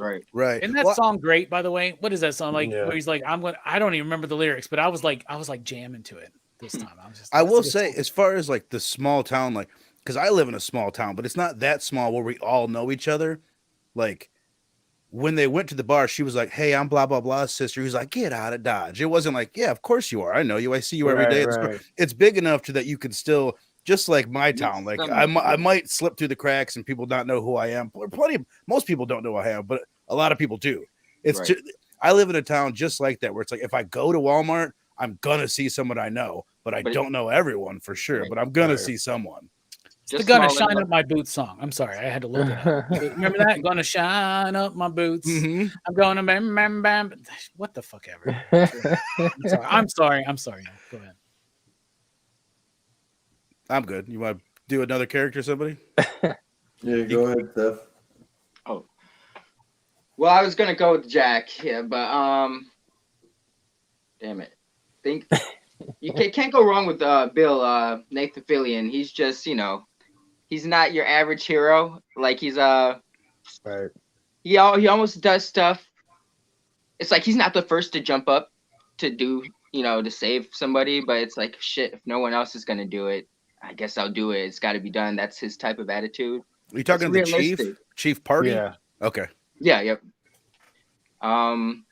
Yeah. He plays everything so natural, and his reactions are so genuine. It's kind of like, yo, shit, man. Like I might be a cop, but come on, someone else kind of like take the reins here. I'm not like trying to lead you guys. Yeah, I'll go with Nathan Fillion. Oh yeah, not a natural leader, but willing to do it if nobody. And Robbie, what you're saying, where you're not sure about these characters. One of his first lines is like, "Oh, I couldn't do this because I'm too swollen, I'm too muscular," and he's hitting on this girl, and instantly you're like, "Oh, this is going to be the douchebag. I don't like this guy." And then by the end, you do. Yeah, right.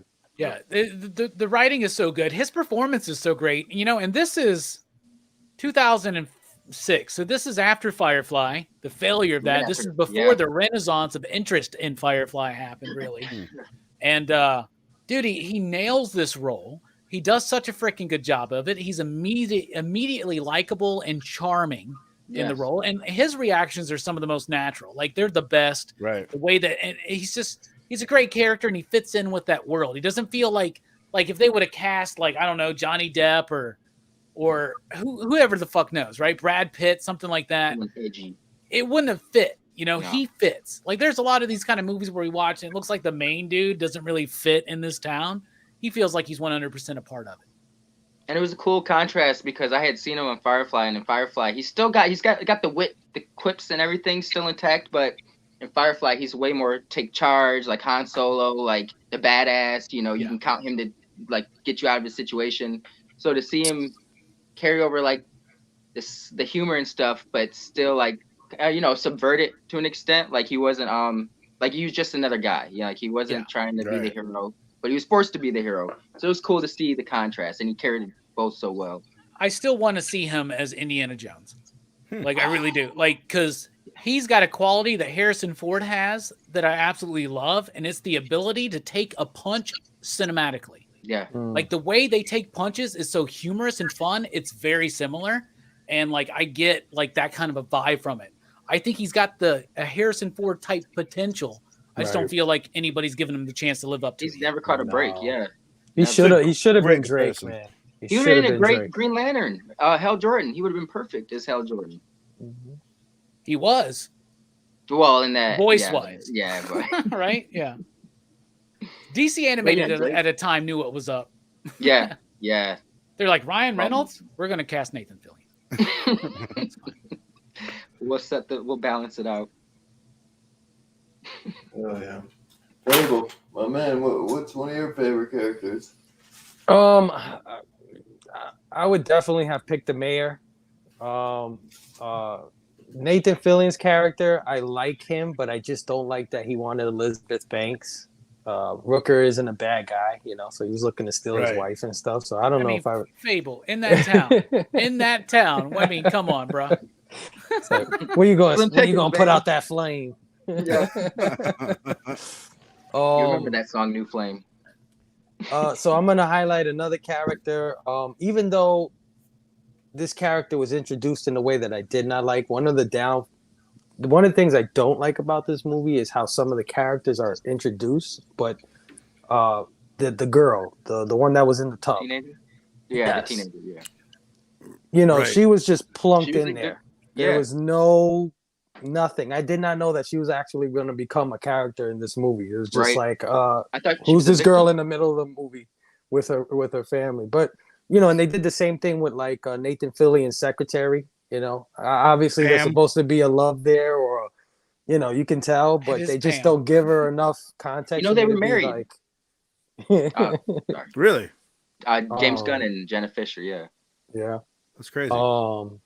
But the little teenager, man, she's a badass. You're talking about the chick in the tub, right? They do the Nightmare on Elm Street. Nightmare on Elm Street. Homage. There we go. That was. She's the one that says like, "Oh yeah, he saved me from a deer." Yeah. Yeah. Right. She saved him. You know, she was a little badass. I love characters like that. That, you know, reminds me of a Jingle All the Way with the babysitter and stuff like that. They, not Jingle All the Way. Oh no, I know what you better watch out. Right. Yeah. Better watch out. Yeah. Unassuming heroes. You think they're Right, gonna be victims, but they end up being So like I'll these highlight guys. her because she was a badass from the gate. You know, Yeah, she once- just knew what to do.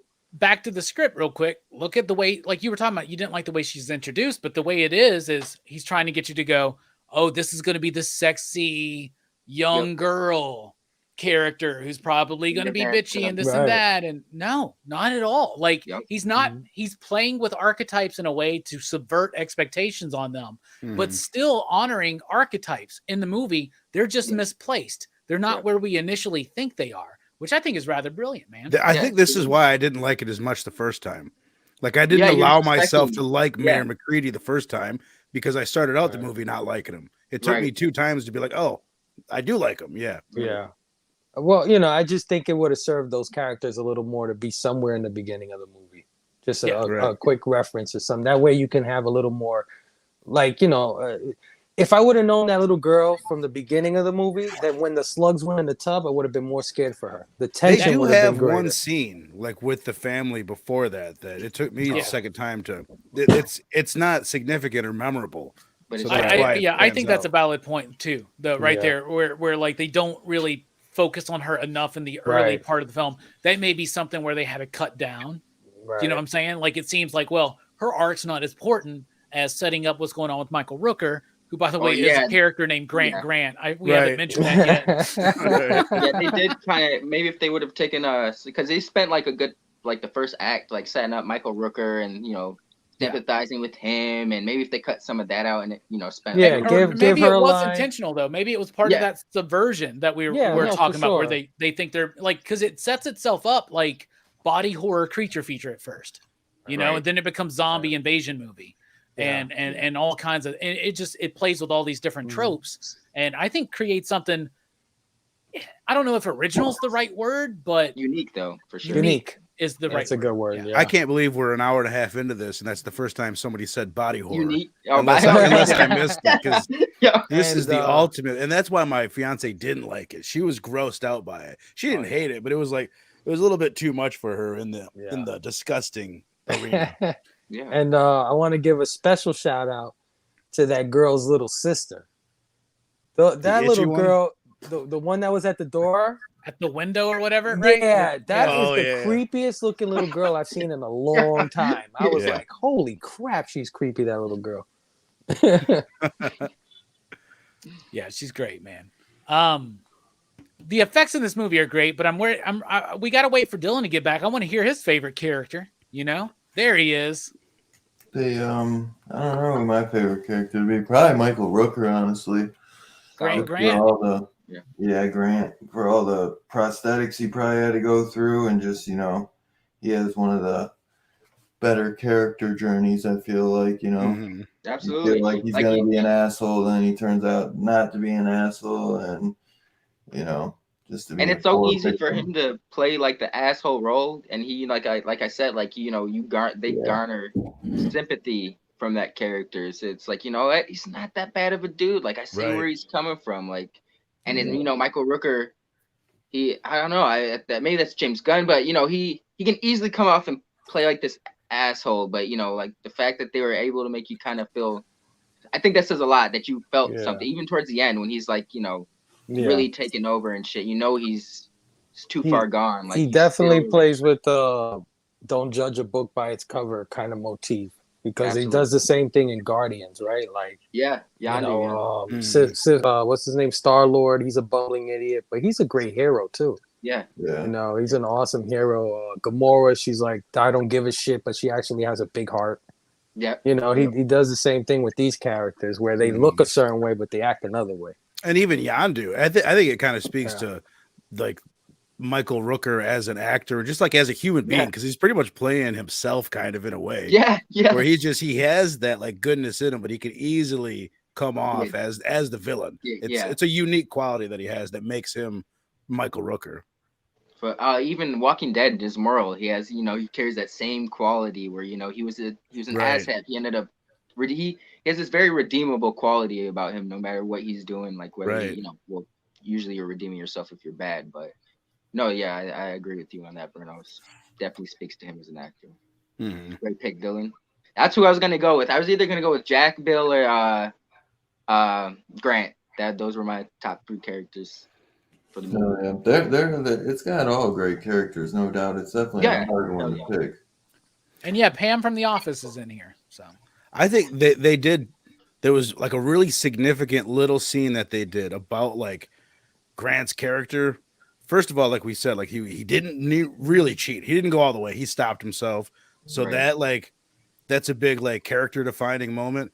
And then when he comes down the next day, when his wife's like apologizing and she wants to make love, that he looks at this picture and he sees their wedding photo. So that shows you like it's not Michael Rooker, it's not Grant anymore. Right. Because Grant didn't need to be reminded of who he was. So it feels like the alien is now like searching his memories and using him.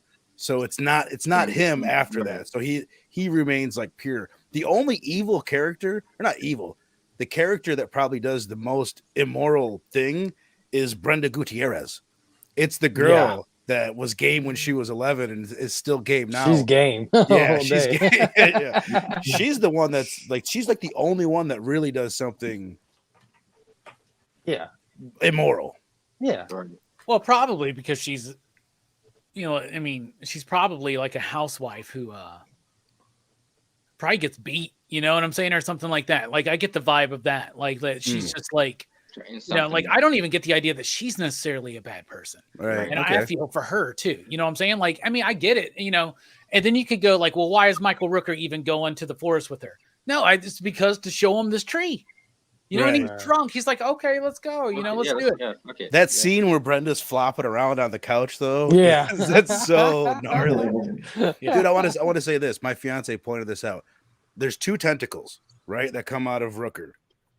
And we see it at the end when he pulls it out of the cop, where the cop pulls the one tentacle out. It oozes like this white pussy stuff.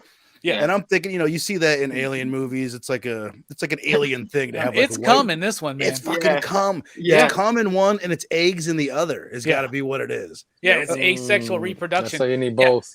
Yeah. That's so gross, bro, because it's like so intentionally fucking jizz that comes out of him. It's like, and he's just like, this alien just shot his fucking load in me. Oh, man. And that's where the trauma part comes in. Yes, that's the trauma part, right? I mean, it's the right consistency and translucency. Come on, bro. He makes sure he gets that shot of that stuff leaking out of his wound. That he does. Well, yeah. Trying to think of what else.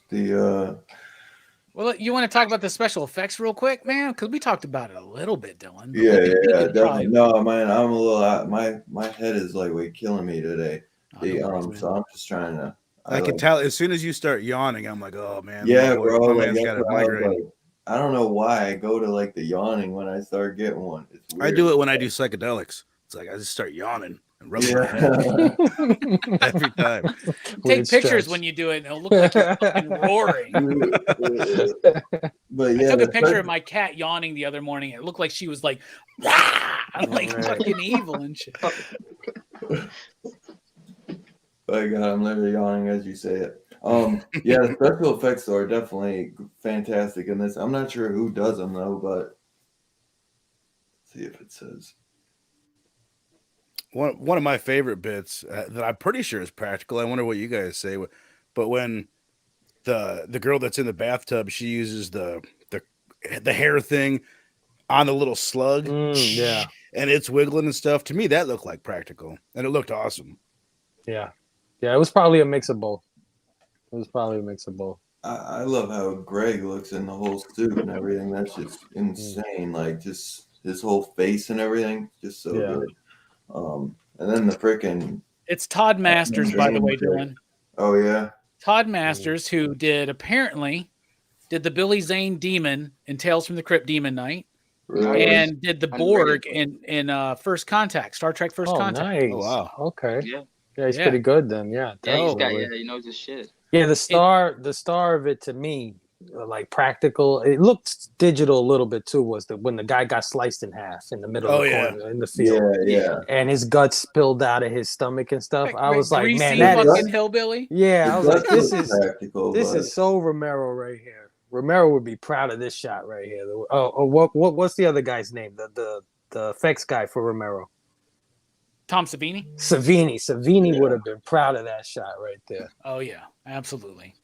Hell yeah, there's some great effects in this, no doubt. And that's what I loved, right? It was like meant to be a marketable sci-fi horror film, but it had this gnarly gore, these great creature effects, man, that make us, there's a reason why we talked about Brian Usna's Society. It makes me think of the detail on that. And that's why the practical effects work so well in conjunction with the digital effects, right? The slugs look more real because there's not a lot of other fake shit around them. You know what I'm saying? And they're not over I mean, detailed. They're not over detailing it. They're not going too far. And it works. And it's that blending. That's the key to horror movies today, man. Not every headshot needs to be a freaking, CG shot. Not every single alien part, when he first starts, like he does the bendy arm or whatever, right? Like that's a little bit of CG, practical. Is it practical? They did add some CGI, but yeah, that was like robotic effect. Okay. Like, yeah. See, and it works. Sometimes practical effects are so good we think they're CG. Hence for instance, i.e. the first episode of Chucky. When I talked about it on Rockin' Robbie Live, it's like I don't like the CG. Turns out, no, it was never CG. It's always been puppetry for the Chucky show. So like but the way they blend it in Slither, man, for its time. So just go back and watch any of the what are some of the biggest films of 2006? I'll look it up, but like X-Men The Last Stand. Yeah, right. Like, okay, compare the CG to that. You know what I'm saying? Yeah, facts. There you go. Yeah. Everybody should take a page out of Steven Spielberg's book from Jurassic Park. I mean, Jurassic Park is the quintessential example of that. Mostly practical, but the CG cleans up everything. Yeah. Yep. Absolutely. Definitely. I like the like transitionary phase that Michael Rooker, like before he's full squid guy, like when Starla first sees him, he's like, it's just a bee sting, and his head's looking all crazy. His performance there too, the way like he's speaking and like, he's, like stuttering on his words. Yeah. Awesome. Oh, come on, sugar puff. Bro, Michael Rooker is the man of that. Killer. I like that's another well-written bit. It's just the killer thing. Because like you could imagine someone calling people killer as like, hey, killer, get me a drink, but I've never heard it.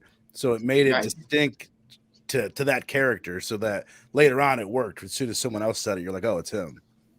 Oh yeah. Yeah, great practical effects in it. It's a great mixture too. James Gunn, I think, definitely understands that, Even in something like Guardians, right? You can see that he understands that. You know what I'm saying? Yeah. Taserface could have easily just been a CG creature.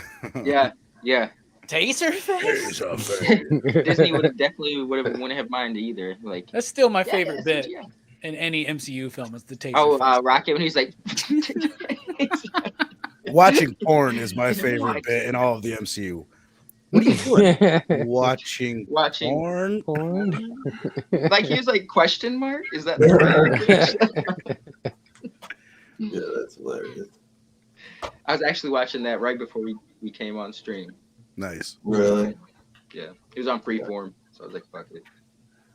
Are you watching Freeform, Steph? I know. I was just gonna say, who's watching Cable, right? Why are you specking on Freeform? It was playing Into the Spider-Verse, and there was like Homecoming and Far From Home. So I was like, I'll watch a few scenes, I'm just messing with you, man. Didn't that used to be the Family Channel? I used to watch the Monkeys and Batman on that. Yeah. Then ABC Family, now Freeform. Hell yeah. Anyone else got anything they want to talk about with the practical effects? I think we done did it. Yeah. All right. I want to know a question. What do y'all think about the music? Fucking terrible.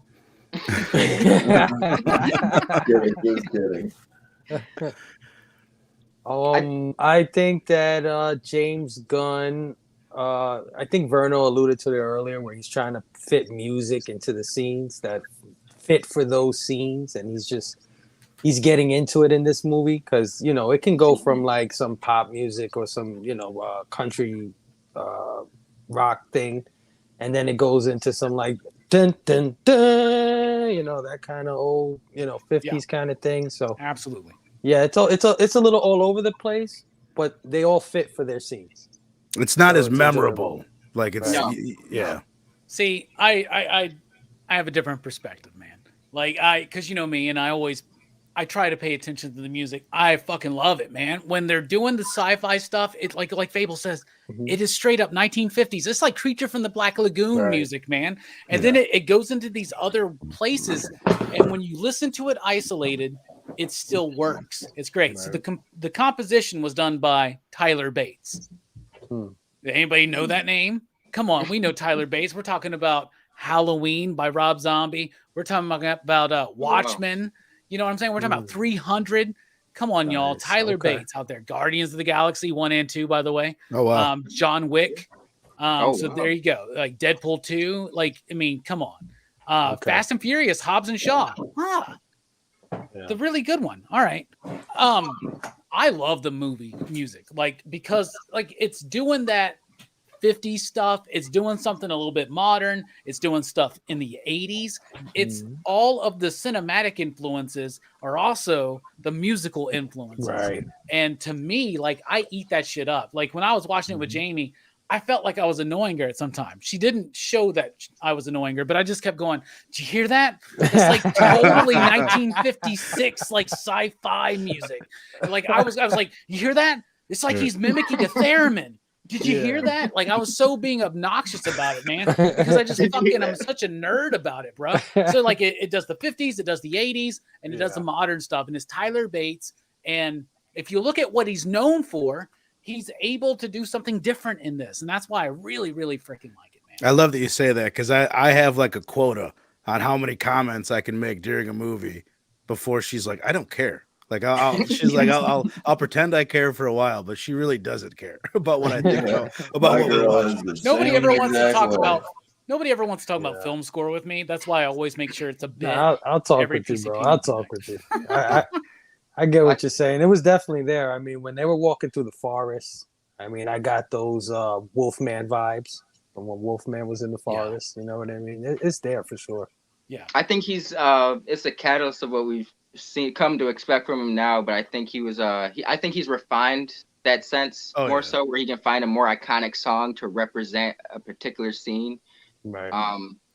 But this was kind of, I felt not necessarily, I see where Fable's coming from. Like it's kind of all over the place, but I see what you mean as well, Robbie. Like it works. It's such an all over the place genre blending movie to begin with. Right. He's using the music to go along with that. In Guardians, go ahead. Well, that music is letting us know, even if it's subconsciously, like what they are tributing. You know what I'm saying? What they're homaging, what they're referencing, what they're doing. We're in the 40s, we're in the 50s, we're in Universal era, we're in Atomic era, we're in 80s era, and we're in today torture porn era. So it even does some of that kind of stuff. So I like it a lot. I think it's like the movie and the music. I think it's actually, and maybe we're getting into the meaning of the film, but I think that it's actually a journey through the history of horror, if that makes sense. If you just kind of watch the movie and it presents itself in this arc like the history of horror. I don't know. In Guardians, there's more scenes that feel like a music video. Like you know what I mean? Like it's very obvious. Like, oh, this is the music bit, where it's more subtle, and it doesn't flow quite as well as it does. He's refined it a little bit more now. Yeah. Oh yeah. Well, he relies a lot on soundtrack now, right? Because he has a budget for that, right? This movie had I had the page pulled up. It did not make its budget back. It had 30 million on budget, only made like 13 million box office. So they're not going to be able to buy any kind of songs on that, right? But you do start seeing the bits where he's doing a musical type scene with I'm going to shine up my boots. Mhm. I'm going to go into town. I'm going to scrape up $20. I'm going to throw it around. He says, I'm going to buy me a dance. Verno, you know what that is. $25 full nude entertainment here at the Silver Slither. VIP room started just $175, $300 for a full hour of entertainment. In the background. Haven't done that in a while. I had to loosen up the vocals for that one. Yeah, that's if you want to know how to get the voice for YouTube, just DJ at a strip club for a while. Yeah, well, just a decade should do it. Yeah, he looks like he's got his influences, but he's also a child of the 80s. Because a lot of 80s movies use soundtrack music. So yeah. Oh, yeah. Then he's perfected it. I mean, Guardians was a perfection of that formula. And he continues to use Tyler Bates, right? Like Tyler Bates' score for Guardians. If you like, it always gets the tribute. I mean, or the everybody always talks about the soundtrack, right? But the score on Guardians is really fucking good too, right? Yeah. And so like, and he's able to blend it. Tyler Bates, we're used to this stuff where he's able to take common things and do something different with it, right? So it makes a lot of sense that he can do it here. Oh yeah, I like the ending song in particular in this movie when they were walking away all slow and everything, and the song was like something like "Just leave me the fuck alone" or something like that. Yeah, just leave me the fuck alone. Yeah.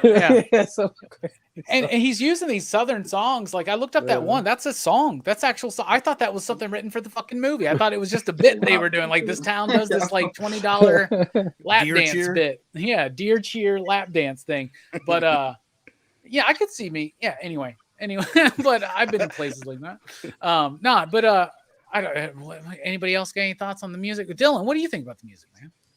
I like it. It's a little bit lighter in some moments. I feel like it's not as noticeable at all times unless they're doing like the country soundtrack music. But I like it. I think it does exactly what it's supposed to do, and I think it goes well. It's not too big, or I forget the word I wanted to use, but I think it does exactly what it needs to do, and I do enjoy it definitely. And it wouldn't fit. Sci-fi. It wouldn't fit to have an ELO song in this, But the "Shine Up My Boots" song, Perfect. That song is going to be in my head now for 25. Right, it's in my head right now. So, what do you think this movie's trying to say before we get into the rating? I think it is trying to say everyone's the hero of their own story. Or the victim of their own story. Or the victim, yeah. Yeah. That's a good one. Care to elaborate on that? Yeah, elaborate a little bit. I'm pondering this. Well, I mean, I was just kind of thinking of like how any character could have been like a main character, and there was like, whether everyone kind of saved everyone throughout the movie. Like Elizabeth Banks had her moment to shine, save someone. Nathan Fillion, the teenage girl. Right. The mayor at one point, he kind of wasn't such a coward. And it was just, believable because everyone was kind of looking at it from, not how do I say myself, but it was just realistic. And, everyone acted in such a realistic way. It's like, of course, like you're self-preservation. Like, you're going to be the one to want to survive and get out of a situation like that. But mostly just because I was thinking about the characters and how any character could have been the main perspective, and it still would have been the same movie for the most part, just as enjoyable. Right. If they leaned into anyone a little bit more, they'd have been the main character. You're right. I mean, who is the main character? Right. Right. I think it's Starla. Like we could have that debate, but it feels like Starla by the end of it. I think the main character is the town. Ooh. Or the alien. Yeah, I was gonna say, or the alien, because he is a character. They specify that it's one individual. It's discovering love for the first time with Starla, the alien. Yeah, absolutely. He's never experienced it, right? The alien, they, whatever you want to call them, they, like expresses that. That's part of the thematic material, I think. Yeah. And she even says like, "Oh, he was exploring my body like he was a little kid or something." Like, right? That was the other. That was the other. Like, kind of like, it was an iffy line. James Gunn wouldn't write that in 2022. I mean, you ain't kidding, man. But Luckily, Twitter's not necessarily the audience, right? Right. Hey, Not but at what do you all. what do you think the movie's trying to say, man? I don't know, man. I was thinking about it the whole time, and I thought of a funny bit where it's like, stay true to your vows, I guess, in a way, because like, somebody said earlier that if he never went out into that bar, he would have never gotten to this mess. But I'd say if she would have just gave him a little, something, everything would have been all right. You know what If I that mean? button would have worked. Exactly. I mean, sometimes you're not in the mood, man. Right. Unfortunately, I do have a button. But I can't coalesce the thought. All I know is that infidelity plays a role in this movie. A lot of infidelity, and the consequences, I guess, of it. But I don't know if that's what he's really saying. I don't think he is. What's part of the overall arcing theme of love and companionship, there's and something isolation in there. and loneliness? Yeah, exactly. That's exactly. But I can't verbalize it as well. But I know there's a lot, like I said, because they talk about their wedding vows, and both of them didn't want to cheat when they had the opportunity to cheat, because that wouldn't be there. That wouldn't be there without the purpose, right? So yeah, right. And then when he became the alien, and she didn't know he became the alien, all of a sudden she was like, oh my god, she was on cloud 9 after she made love to him. You know what I mean? And he was totally in love, head over heels. All the aliens were going star love. She was bragging about it. She was bragging about it to the guidance counselor, man. You slut. I love that. Yeah. So yeah. Basically, she was telling him he ate me out last night. Right. So I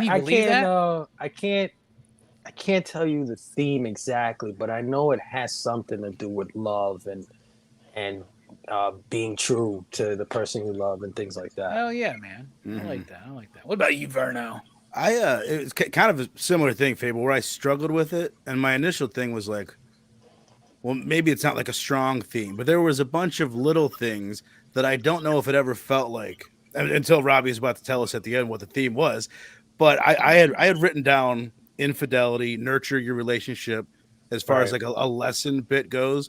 And then Robbie, you mentioned loneliness, and just like as far as like something I took away from it is like you can be with someone and be lonely, and that's the situation Rooker was in at the beginning. He was with Starla, but he was lonely as hell. Yeah, and it was because they weren't nurturing the relationship. And another bit that just anytime something gets brought up more than once, like I feel like there was certain like thematic material that was just mentioned that I didn't really like feel elsewhere, but they mentioned a couple times, I'm just acting according to my nature, like just like you are what you are, kind of a thing. And then the last bit, it's the first line in the movie, or one of them, where Starla's teaching the kids about evolution and survival of the fittest.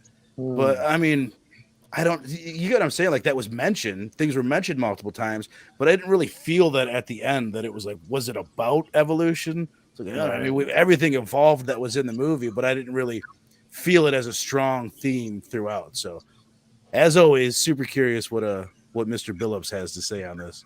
Well, I'm going to say what I usually say. This movie's about everything. This movie's about the human experience, right? This movie, like you guys said, first of all, it's the hero's journey, but for everybody has their own little hero's journey. Like Steph said, it's like this could be anybody's story, right? Like Fable was talking about, the love aspect of it, right? The question of fidelity versus infidelity, and being true to who you are and your vows and your promises and whatnot, right? And the idea that nature, right? That idea, like, well, let's just act in our nature. Well, our nature is to fucking fight. You know what I'm saying? But like the difference between humans is that we have love. And that's something that this creature that's from beyond the stars comes and finds out. This creature that lives in isolation, right? That's where the loneliness comes in. It's able to, I feel like it almost finds a home in Grant Graham. Because you were talking about how even you're with someone, you can feel lonely, right? It's about that. It's about the hypocrisy of a town, right? So it's about all this kind of stuff thrown together. So, but when I think about it, I really start going deep, and I go, why is this film set in the South? Okay. And what does the typical invasion film represent? Invasion of the Body Snatchers, shit like that, right? So we're talking about there's a sexual nature to it, right? With the penetration of your body, and the infection of your body with some other foreign substance, so that you could read into that. If this movie was made in the 80s, we talk about the AIDS epidemic. You know, if we were talking about it right now, we'd be talking about like COVID. You know what I'm saying? Like, it's just like it could be anything as far as that. But usually, especially when you're dealing with the South, you're dealing with isolationism, because this town, as much as they feel like a camaraderie with one another, they are also against the other. And that's what every invasion, alien, foreign body invading your body or your town or your country or your world, usually what it's usually kind of speaking about is the form of invasion of like another idea, another ideology, another people, another culture, another race, right? Setting it in the South. I live in the South. We have a reputation, well earned, unfortunately, of being kind of backwards at times and slower when it comes to things like racial equality and marriage equality and just accepting people that don't live out like within the norm, quote unquote, that we would say. So a lot of these kind of invasion films, they're talking about that. When we were looking at Invasion of the Body Snatchers, that's talking about like some Cold War type shit, right? It's talking about the invasion of the communist influence, whether it's the commies, whether it's the LGBTQIA plus community, whether it's the foreigners. In any generation, everybody has their quote unquote foreigner, like foreign alien influence penetrating our society, right? And I think that that's another part of this as well. Okay. So I think it's that's why it's a wonderful script. It's a better script than it is a movie. Like, honestly, and it's a great movie, but the way that James Gunn is able to layer all of this into this silly ass movie that's just an homage to everything else, to me, is a tribute to its greatness. Anyway, what do you think the movie's about, Dylan? To be honest, I'm gonna have to cop out and just say what you said, because I understand. I'm feeling. I don't even know if I'm gonna be able to do show and tell, to be honest, because I feel like I'm about to throw up. Oh man. So anything y'all gotta say, do it in your rating, and then we can just go to the rating. I don't want you to feel bad, bro. Let's go to the rating. No, I've been like trying to hold out. That's why I keep like sitting here quiet as fuck. I don't know what the fuck. Sometimes when I do the show, like staring at the screen makes it like worse. Well, probably all of us in your ear too. Yeah. No, I don't got headphones in, so it's not even that. It's just I don't know, man. You need glasses like Jim Mintz got. The lights in here too are bright. Like I gotta be in like pitch black room, like laying in bed, and then I get like hot. All right, and cold. Chris Sarandon. That's why, like, if you see, I keep doing this because my hands are like cold and clammy, so I'm like trying to like cool myself down and shit. Sounds like a case of vampirism to me, bro. Yeah, you know, I mean, cold and clammy hands, sensitivity to light. What was that Jim Carrey movie? The fucking, which one was he? There's the trifecta, the trilogy of vampire 80s comedies. Jim Carrey was in which one? Once Bitten. Was it Once Bitten? Yeah, that's the one. That's a good one. But I'm gonna start off with my rating and then go around, and then if you want, Robbie, you could tell them what we're doing next week, because I'm about to. Yeah, I'll do it, man. I'm gonna fucking probably walk to the side for a second. We got it, bro. Yeah, brother. Yeah, bro. I did better than the Dead Zone, though. So, yeah. What you giving this, though? Yeah, I'll give it a 4.5 all day. I can't really point out anything bad. I almost want to give it a 5, but yeah, 4.5 all day. I love the movie. So much fun. James Gunn is the best. All the characters are great in it, and yeah. I love y'all, man. I'll be right back. All right, man. Patient, brother. All right, 4.5 from Dylan. What about you, Fable? What do you think? And you out there in the chat, let us know. That's a good one. I really enjoyed the film. I really enjoyed it. I didn't get bored at all. I wanted to know how this resolved. I like the gore. I like the comedy. I like the setting. Like I said, though, the only thing that brings this movie back for me is just that I've seen this before, and I think I've seen it in movies I enjoy more than this one. Like A Night of the Creeps, or you named some other ones before, but yeah, Exorcist 3. And of course, Invasion of the Body Snatchers. I mean, we got to do that one day. That's an awesome movie, like the '70s one. It's fantastic. Oh yeah, and the one McCarthy from back in the day is like, I love that one too. Absolutely. So just because of the theme and everything, but you know, I also understand it's a homage to those things, and it's like you said, it wears those homages on its sleeve to create something else. So just for that, I'm gonna give this a 4 slips. Nice. 4. That's honorable. Out of a 10 scale, that's an 8. Yeah, 4 That's slips. pretty good. That's pretty good. Very enjoyable. 4 slips. What about you, Steph? Before this rewatch, because it's been some years since I've seen it, I always respected it by I have a different eye when watching movies now, should I say. It was always kind of like a 3.5, 4, but I'm gonna go with a 4.5. Nice. This rewatch really made me see like it's a movie you're always gonna kind of pick up a new bit upon a multiple watch. Maybe you'll find something else that you think the movie was trying to say.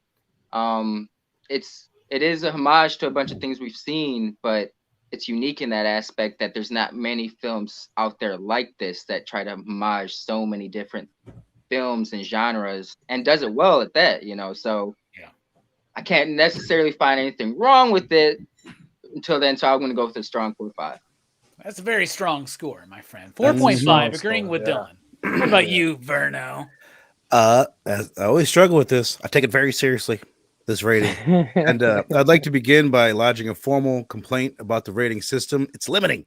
It's fucking limiting, man. Because if I go 4.5, that's a 90%. It's like, this is like, you know what I mean? You go a 4, that's all the way down to an 80. There's too much. Yeah. It's somewhere in the middle of those two things for sure for me. But I'm going to go, and it's just like all you, like, there's nothing I can really say that I don't like about the movie.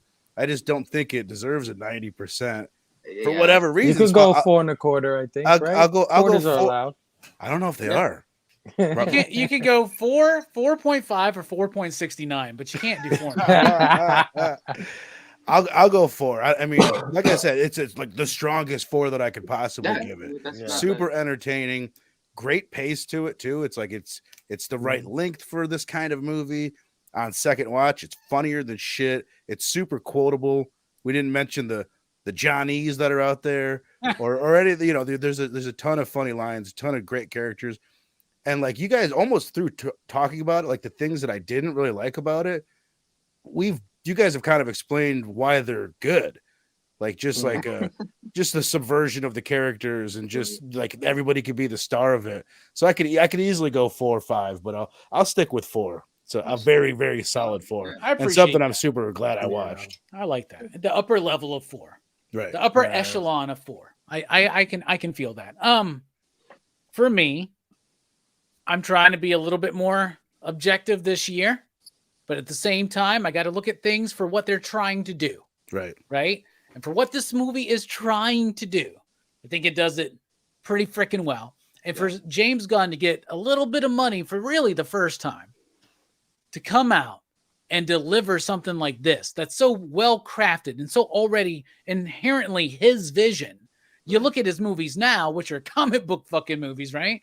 Like, I would love to see this dude expand out more, like, and see what can you do with more original scripts. You know what I'm saying? Like, I would love that. I'm giving it a 4.5. Great. You digs, and I think it's a great rating system because it encourages you to really grab. Right, I respect that. Grab onto your balls, grab onto your cooch, grab onto whatever it is, and just fucking like go for it. Decide.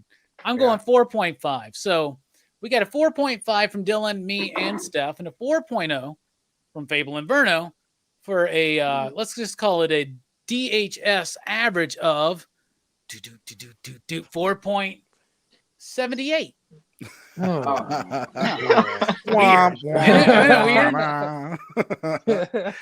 I tell you, when I was on Geeks Unleashed, they started doing their ratings, and they were like 4 point, and I was like 69, and they're like wrong show, dude. Wrong show.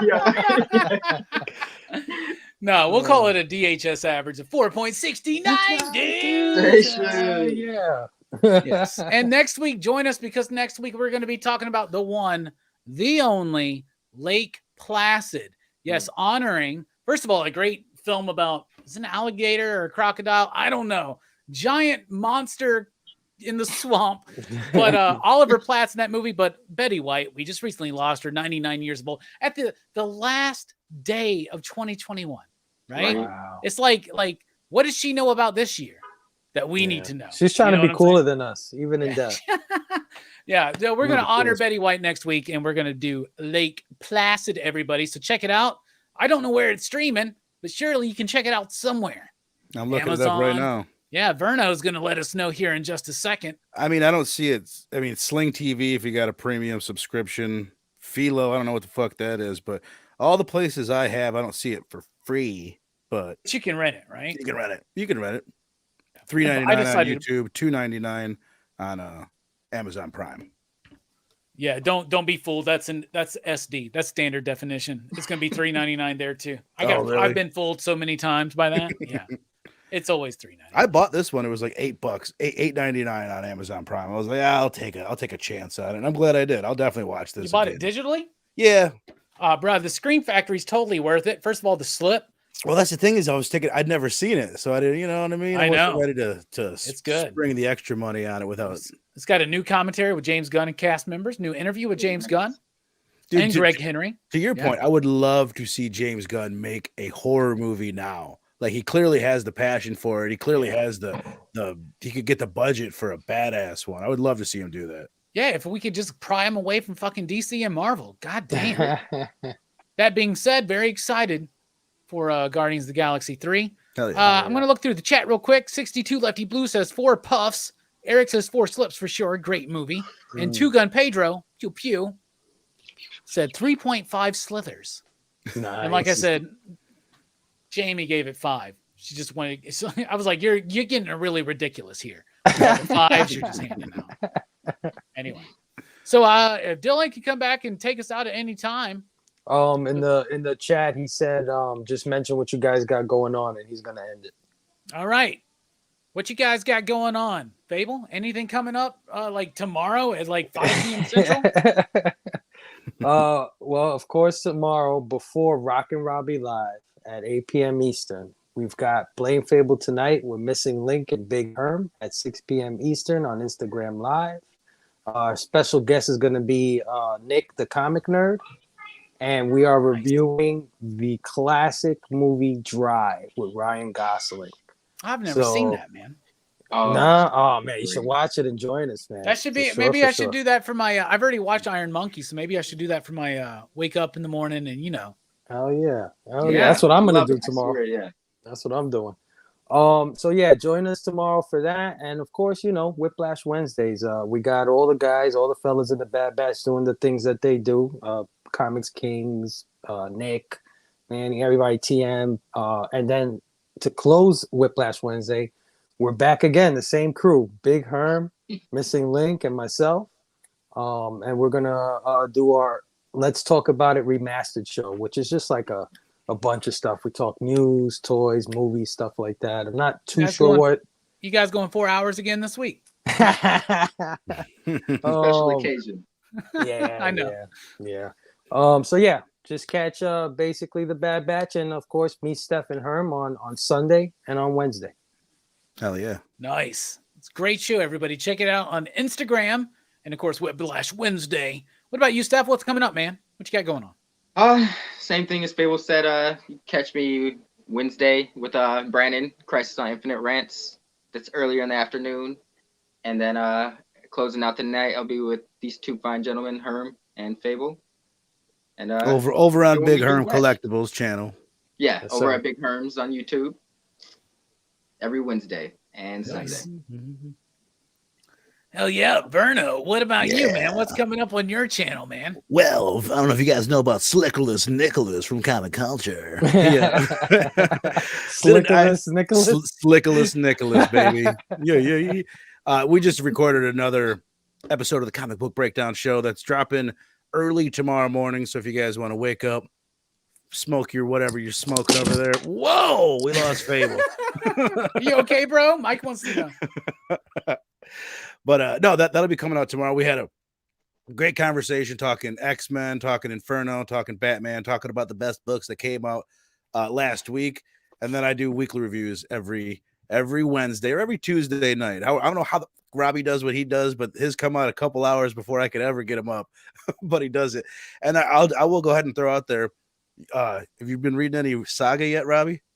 Yeah, man. I've read the first 12 issues. Hells yeah, man. In a couple weeks, right before the new issue of Saga comes out, having a big show with Robbie, Slickless, Nicholas, and Jennifer from Comics Will Break Your Heart. So I'm really looking forward to that. We're going to be talking about Saga. So stoked for that, man. All 54 issues, man.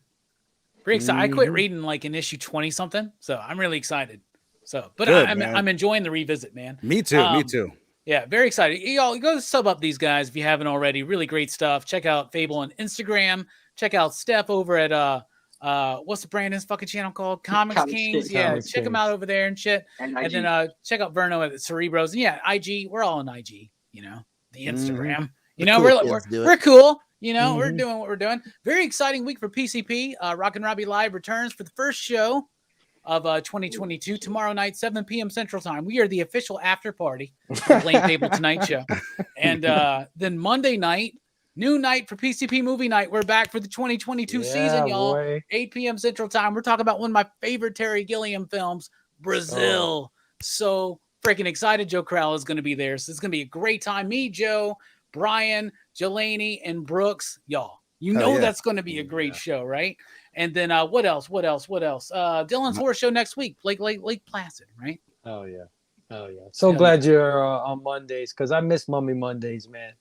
I didn't think I was gonna miss Mummy Mondays because I'd be honest with you, I'm not into the Universal horror films too much like you guys, but I respect it. I respect the fandom, and I'm always willing to watch them. And I really got into Mummy Mondays, man. Bro, man, I'm really I really do love the idea of doing those live commentary things. Yeah. But it's just like, that was awesome, dude. I don't know. Some of them have got a lot of views, and I'm like, why? What? I hope they aren't expecting a lot of information about the film or whatever. Yeah. But I know what I know or whatever. I thought you should always do that show again, but I understand the live commentary works best when the thing is about an hour, and most of those Universal horror movies are about an hour. So I was thinking, hey, why not just pick a show or something like that, and the episodes are an hour. You can live watch those or something like that. Yeah, maybe I should. Maybe I should. I wanted to do it again this last Horror Fest. I wanted to do Monster Monday and do Frankenstein. I was going to do the Frankenstein movies. And that didn't happen because I started doing the stuff with Dynamite and I was just like, But now we're on Mondays because it's we're in a world now where I don't know, man. Maybe on Friday night you don't want to sit around and listen to us talk about movies. But Monday night's a good night, I think, to do it. So it's going to be fun. It's going to be super fun, man. Brazil's a great film. So Dylan wants to take us out at any time. Y'all, Station, we love you. Peace out. Station, guys. Thanks for joining us. I don't know.